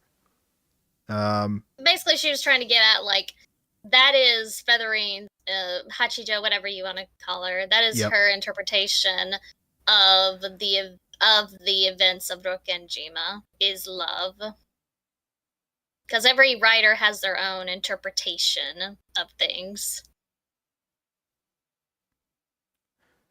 It's all fan fiction. That's what we're really trying to say. Featherine is a Yeah. pro shipper, and Yep. we're shipping Battler with himself. Very odd. She but, you is know, here we on are. she is on Reddit and AO3 every single day. Oh my god. So they're Andes. That's what you're telling me. Featherine is writing all the Battler eating disorder fanfics before Andy ever will. No. And winning all the prizes too under like several different pseudonyms. What other key things? Because I mean, I think most of this was pretty much we already covered like the big bulk of it. I'm just trying to make sure see if there was any like key important details that we're probably going to want to address. Because Erica just starts running around. Oh, I remember this. Erica, because typically in the last games the bodies weren't discovered until the next morning. So Erica discovers the bodies during the night, or assumes that the murders were going to happen and goes to run to go find out what had happened before we get to the morning. So I guess it's a little earlier in that kind of sense. Don't know if that makes that big of a deal, but She's I guess like a child that can't wait for Santa. yeah, and in this case it's murder. And then she finds she keeps dropping these like lines in front of these other people that aren't supposed to know these details, and then we just pretend it didn't happen. Like I remember at some point she's talking with Rudolph, Hideyoshi, and I think Kraus, and then she mentions it shows it as her saying it out loud. Yeah, and I know that Kinzo's not of this world. Anyways, so you guys can keep them in their rooms, right? And then I think it cuts to Kraus being like, or Rudolph being like, so Kraus, have you reached out to Dad yet? And like, oh no, I can't reach out to the study. The phones must be down. I don't know what that's about.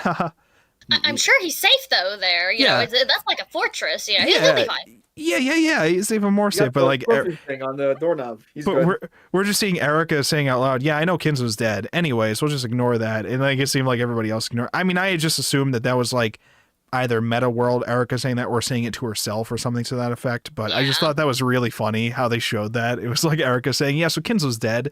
And then Kraus is being like, yeah, so the phones in there aren't really working right now. I don't know. He'll be fine though. And then they all pull out the guns and start roaming around and watching the bodies or whatever. So I thought it was also, I was confused for a moment when we find the sealed rooms and they say some line about the master keys not being a thing anymore.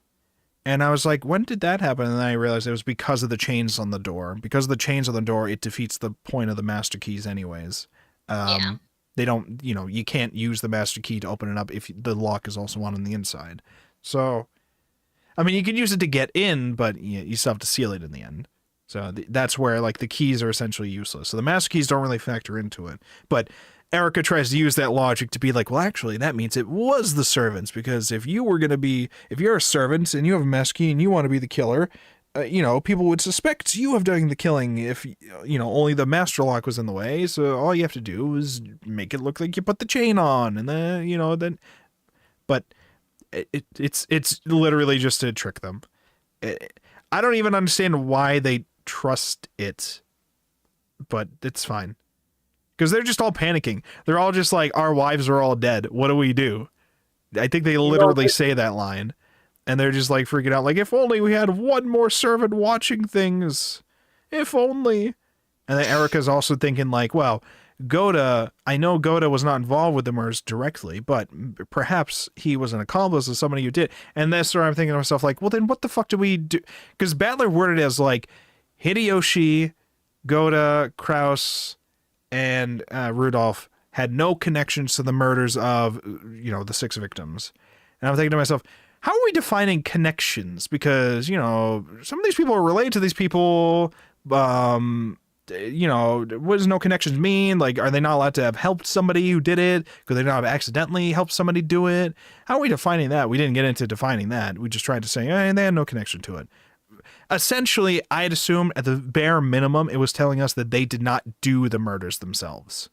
So either they helped somebody else or something, maybe, but they did not do the murders themselves, which is why Erica doesn't mind manipulating these people to try to have them watch everybody else, because she knows that at least these people could not have killed those ones.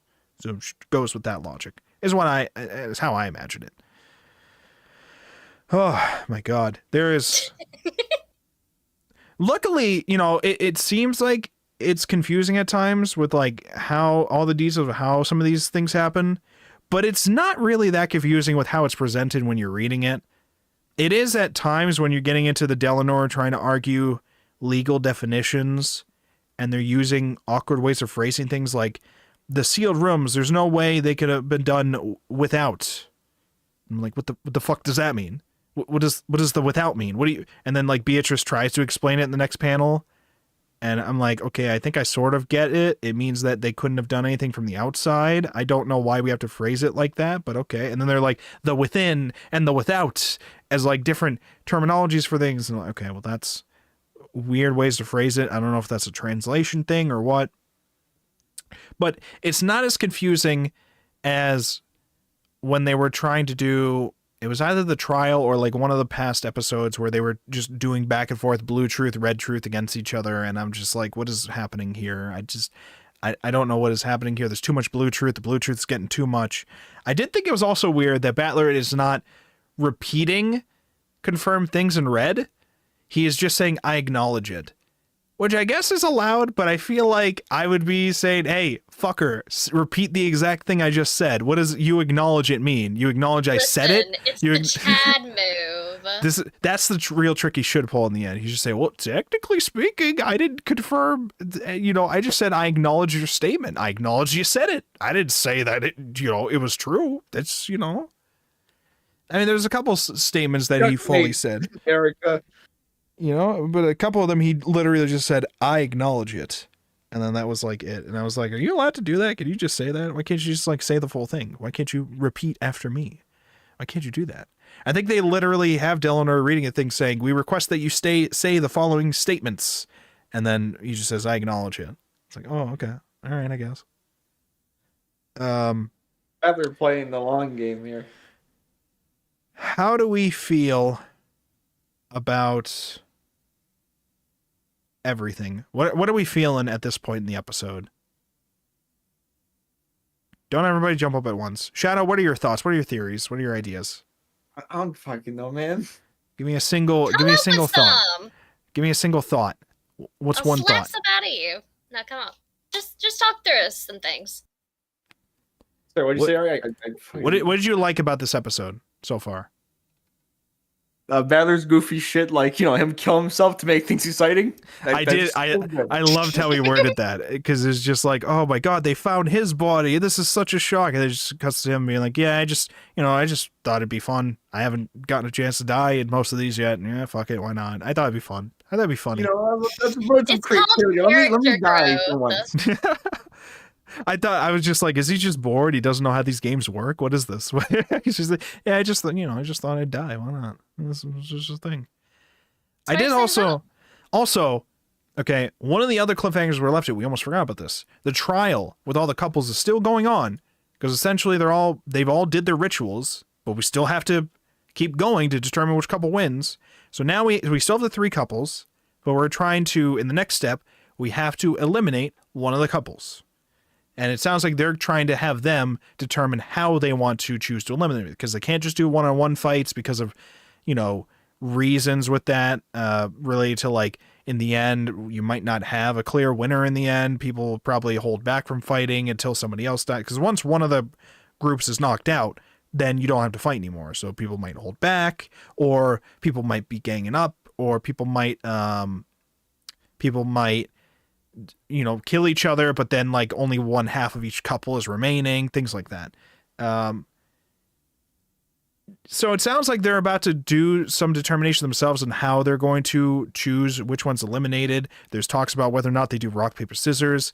I'm just thinking to myself, why are we talking about this? We already know one couple's gone. Battler's dead, supposedly. If Battler is dead, what are we talking about here? Battler would be interested to be knocked out here. Battler. Well, sure, but so here's my confusion, though. That seemed like it was also supposed to be Peace Battler, but like meta Peace Battler. There's layers of battlers. Like, because that did not seem like that was supposed to be Game Master Battler. It's supposed to be like Piece of Game Master Battler or something to that effect. Like, it was, because it's a weird in-between space, right? And I was just like, okay, but regardless of how this is going, it seems like Battler is already dead in the story. If we do establish that Battler is actually dead, which might not be the case, but if we do establish that Battler is actually dead in this episode, then it seems like we don't really have to be debating these things. And honestly, I don't know why George has not already brought up the fact that, hey, wait, isn't Battler already dead in the story? Why do they get to still be here? George is smart, but not that smart. Like, that would be the first thing George should bring up, and he probably will in the next episode. I hope he does, or in the next volumes, because I would just be like, bro, this is bullshit. Half of their side is already dead. Why? What is going on here? Yeah, I think, that is a good point. I guess it's just because, like, he is the game master, and he has control over the board. So maybe they know that he's not actually dead? The Peace Battler's probably not dead? Maybe. But I'm just here like, if I'm George at the very least, I'd be upset. I'd be like, okay, first of all, we see one of them dead. But if he's not dead, this is bullshit, okay? The Game Master's still playing this shit. This is bullshit. He can't be here. Get him out of here. Shannon and Cannon are going to say anything against him, but, Shannon and Cannon seem like they just want this to keep going. Because, again, my suspicion... I mean... There's less so a focus on my Shannon suspicions in these volumes because we've already established the murder ritual game stuff. But as I said last week, Shannon was super, super sus with the shit she was doing last week. To the point now where now that that's kind of been put into motion already, Shannon's just been kind of like just following the logical continuation of all this kind of stuff and not really having to directly manipulate it that much. But I'm still just like, okay, so Shannon and Cannon are just orchestrating all these murders or something. I mean, so I was trying to think about it too. If I'm going still with my idea that Shannon and Cannon are still one person, and we also have these two new characters, Zephyr and Furfur, of like indistinguishable gender like mystery things that we really want to keep bringing up over and over again. And I'm like, okay, so is this supposed to be reinforcing my idea about Shannon and Cannon being one person? What's going on with this? Are they supposed to be representative of them in some kind of way? These are ideas going on in my head. Ideas. I know. Next time on Dragon Ball Z. Shannon, what are your ideas on these ideas? I think I already mentioned mine. What is yours? Aiden. What is yours?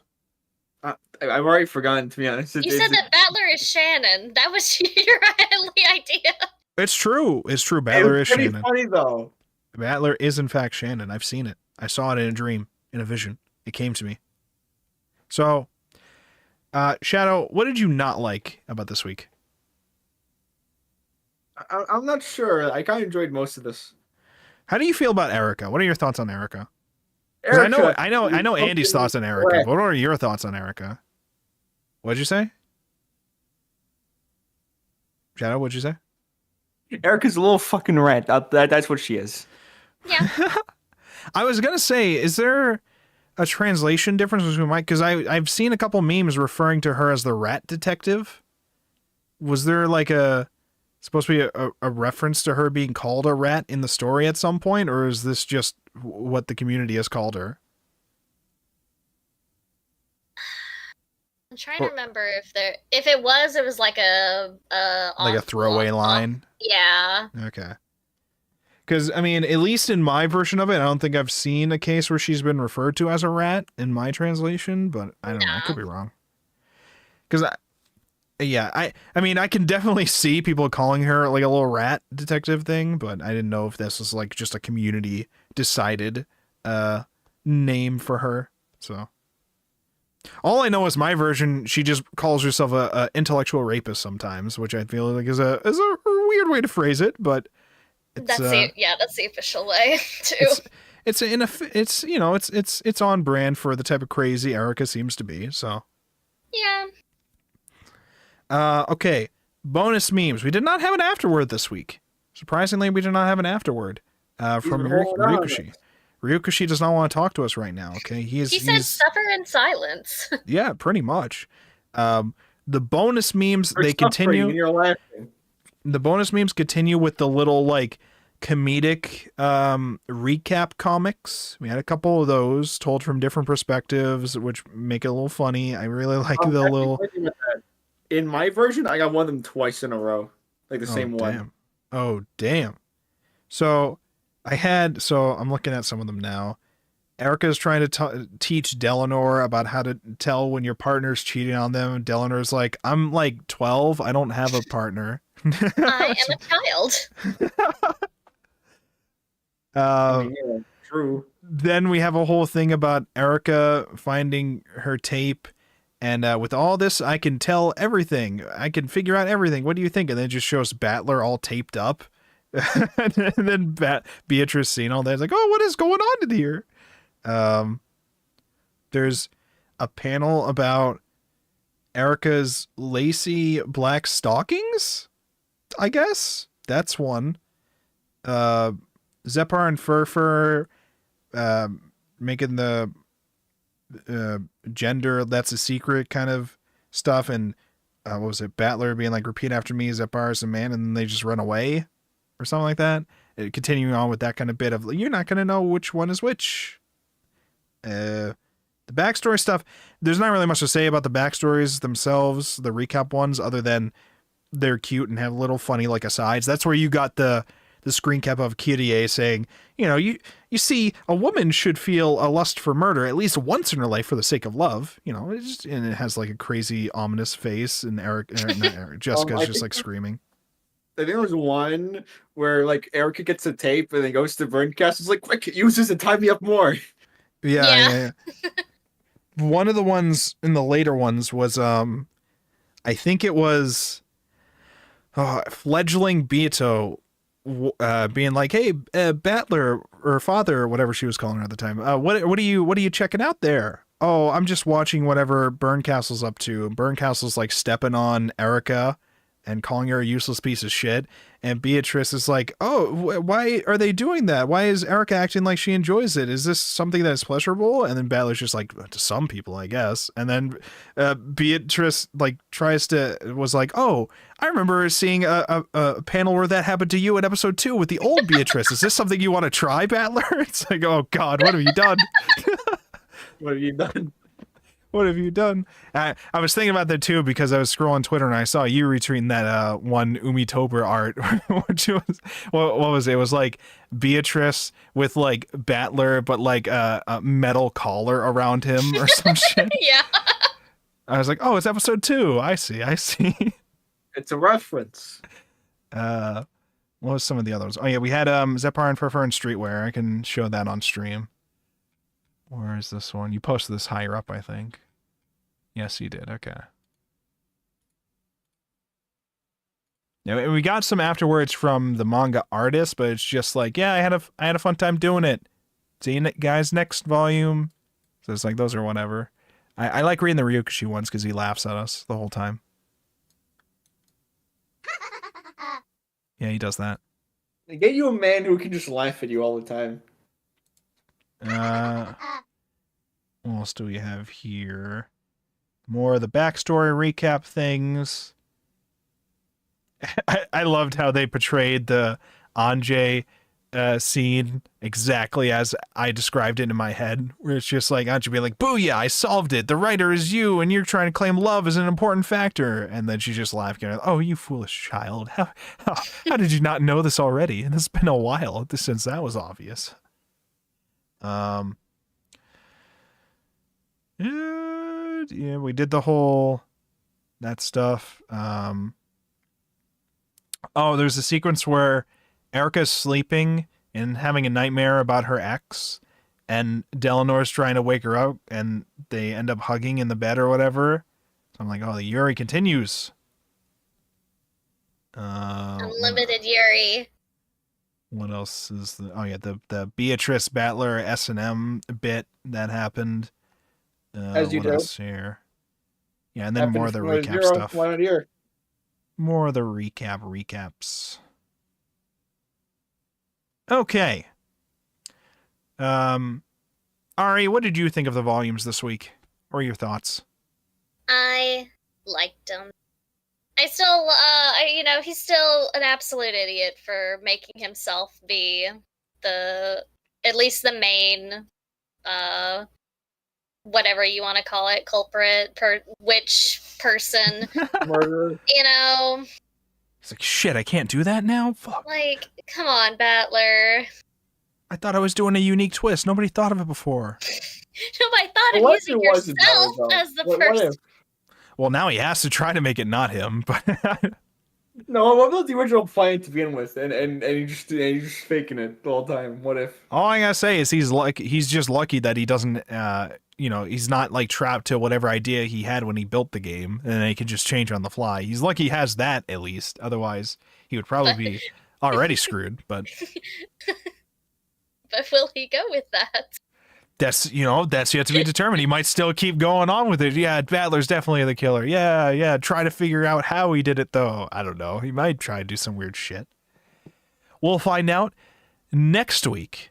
But before we wrap this up, how are we feeling about how the art has been going still? Now that we're in the second week with this artist, I think it's still going pretty strong. I do also. I think I really enjoy their comedy comics though, with the like bonus meme ones. I feel like I would enjoy, like, even more so, a lighthearted series from them. I feel like that'd be pretty fun. But maybe that's also in the context of here it's because I'm comparing these like joke comics of this very serious situation that has been dumbed down to like the little funny bits, where instead of Erica having a terrible time, it's just that she's enjoying it. It's like a BDSM thing for her. Wait, hold on. We've got one gag bit where like Battler's like, guys, let's all run up together to trick Erica. Oh yeah, that was one. It was like, yeah, the whole family just, once Erica showed up, we just all wanted to like pull a prank on her.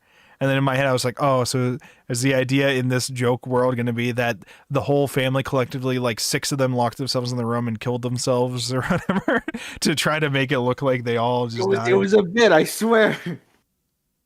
We have a detective girl who is delivered here, and so we will just stage a fake murder of all of us, and we'll do a whole acting thing specifically for her and see if she can solve it.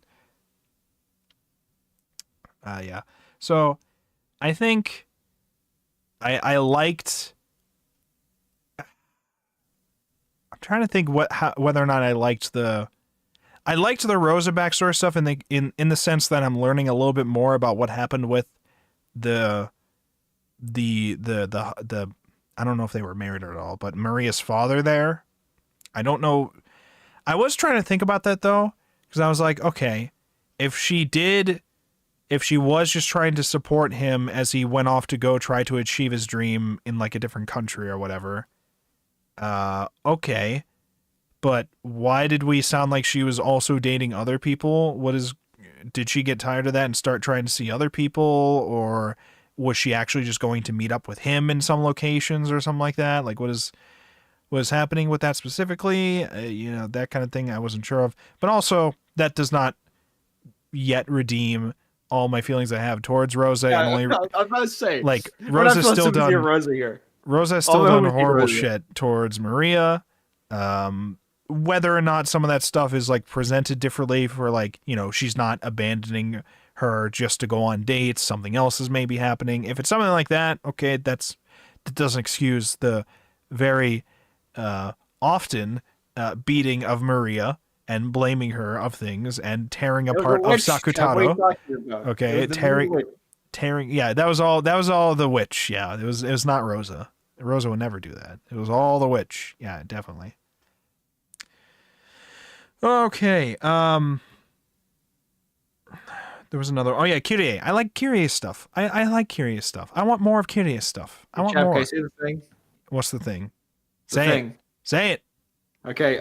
Get you the kind of woman that will kill your wife just to get with you. Based. Listen, she wanted to. Says she didn't get the chance. Legally speaking, she has to say that. She has to say, I wanted to, but I didn't get the chance. Legally speaking. Whether or not she actually did it, that's a whole different story. It was a miracle. I had to get my hands dirty this time. I didn't have to do it. I was about to. I was ready to do it. I had the knife in my hand and everything. And then she already died. That night. It wasn't me.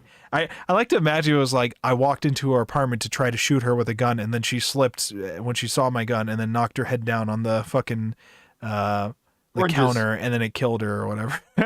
I like that scene happened in Breaking Bad too, where the big guys go to this one guy's place, Ted Bennigy, and they're like holding him there, like, you're gonna sign this check, and then you're gonna sit here for the weekend, and then once the money's cleared, everything will be good. And then he tries to like run away, and he slips on a rug, and then knocks his neck, like hits his neck in the wrong way. He has to go to the hospital. Just like, shit, we didn't even touch him, and that kind of shit. Yo, Mr. White, I'm a witch. So, what is the truth behind Battler? Is he the child that Natsuhi threw off, knocked off, kind of killed from a cliff? And then he was recycled, and then he was recycled and sent over to Rudolph. Stop saying baby's recycled. It sounds like, I mean, because it's like, yeah, take it, baby. Oh, you tried to kill the baby? All right, I'll give the baby to Rudolph then. Fuck it. You didn't want to raise it. All right, fuck it. Somebody's got to raise Battler, god damn it. It's like nobody wants to raise Battler. Actually, as I said last time, everyone's adopted. They're all just like, oh, baby. Oh, it's a redhead. No, sorry, kid. Your sin was being a fussy baby. A what? Fussy baby. Fussing. You know what fussing is? Okay, sorry. I heard something different. Okay. All right. So, was Battler the child from all those years ago? Is Canon and Shannon one person? Could Beatrice also be them? Could Beatrice also be them? Could Battler also be all of them? Are we all Battler in the end? Battler was the friends we made along the way. Is Game Master Battler representative of Kinzo and fledgling representative of the Beatrice that he might have known? Or maybe the child of Beatrice that I don't know. I still find that so funny though. It's like, the only reason Battler can be misogynistic is he's Kinzo. yeah. I mean, because I still remember that from last week. It was just Anjay reading this, like, why do I, as a woman, feel uncomfortable reading about what Battler's doing right now? It was like worded like that. It's like, why do I, as a woman, just feel uncomfortable here? I was like, oh, it's because it's Kinzo. It's because it's Kinzo. This is the only way. It's the only reason. It's the only logical explanation. Maybe that's why he's allowed to compete in the game still, is because Battler's dead. But Kinzo, he's not dead that they know about yet. So it's okay. They don't know he's dead yet, so it's fine. It's fine. What other mysteries were there that we were thinking about?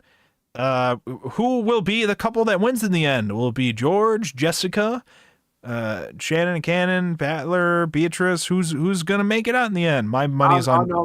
My money's on George. In the first few seasons in episode 6, I think it might be Erica and Battler that wins. My money's on George winning in the couples game, at least. Whether or not they live to the end, that's a different story. But in the couples game, I feel like it's going to be George and Shannon. Because how can you beat George? George is he's very determined. You got a guy with glasses. He's very determined. He's very smart. He's an incel. Okay, he's willing to do anything. Integral part of the story. So Battler will not let you forget that he's an incel. That's still so fucked up, Battler. Become the game master. Immediately make your older cousin spill his guts about how he's an incel. Like, to be fair, okay, this is a very held grudge, okay? He knew that George said, Battler's never gonna get a girlfriend, ever. Okay, he kept that on him. he's like, Battler, your parents didn't even want you, okay? So This is personal. all right. Who's your mom, Battler? Is it a no, not a Sumu. Not a Sumu. Are you even I'm gonna sure? go ask my mom for, Shannon's hand in marriage. What, you gonna do the same? Oh, you can't, can you? Oh, that's so sad. Oh. What's wrong, Battler? Why are you crying? What's wrong? Jesus. Anjay just looks up from the book and she's like, what the hell is this? What's happening? Well, all wait, these I- answers. Wait, Hold yeah, on, what? hold on. There's one more thing. I forgot to mention from episode 5. Battler's like, if George was here, he'd call Beatrice a tsundere. Yeah. Yes, I yeah. think he says a Sundora or something. Yes. Yeah. Well, all these answers and more will be answered probably in the next episode of the Anime Book Club, where we'll be talking next week, same time, 9 o'clock Eastern Time on Thursday, talking about the end of episode 6, Dawn of the Golden Witch, volumes 5 and 6. Yeah, 5 and 6. We'll be reading the end of episode 6. Will all of our answers be answered? I hope eventually. Next week, probably. If not, soon, at some point. You gotta Why are make you sure rushing things? We've got 2 more episodes. you listen. You gotta make sure you're subscribed and watching us talk about it weekly in order to know. How else are you gonna know? You gotta go to youtube.wolfborg.com. You gotta subscribe on there. Okay, you gotta like all my shit. You gotta watch all my stuff. Okay, keep it going for hours and hours a day. Just keep watching all my shit on the loop. Okay, go do that over there. On the Twitch, you gotta follow. If you got money, you can subscribe. I think we also have membership stuff on YouTube too. You're allowed to do these things. I'm not going to force you guys to do these things. You should still be able to watch them for free. You don't have to, but those buttons are there if you want to use them. And then we have Kick, where nobody but spam bots watches it, but it's there as an option. It's there. If YouTube and Twitch at the same time are both dead, Kick is alive. We do that. And then more importantly, if you want to listen to our crazy rambling, see our dumbass fucking screen caps and memes that we post, or the cool art that we share from Umitober, or whatever, you can go to discord.wolfborg.com and you can join in the book club discussions over there. As always, thank you so much, everybody, for coming to show up. Thank you so much for your thoughts. Thank you so much for listening and watching, and we will see you guys next week. Stay safe, gamers. Goodbye. Goodbye.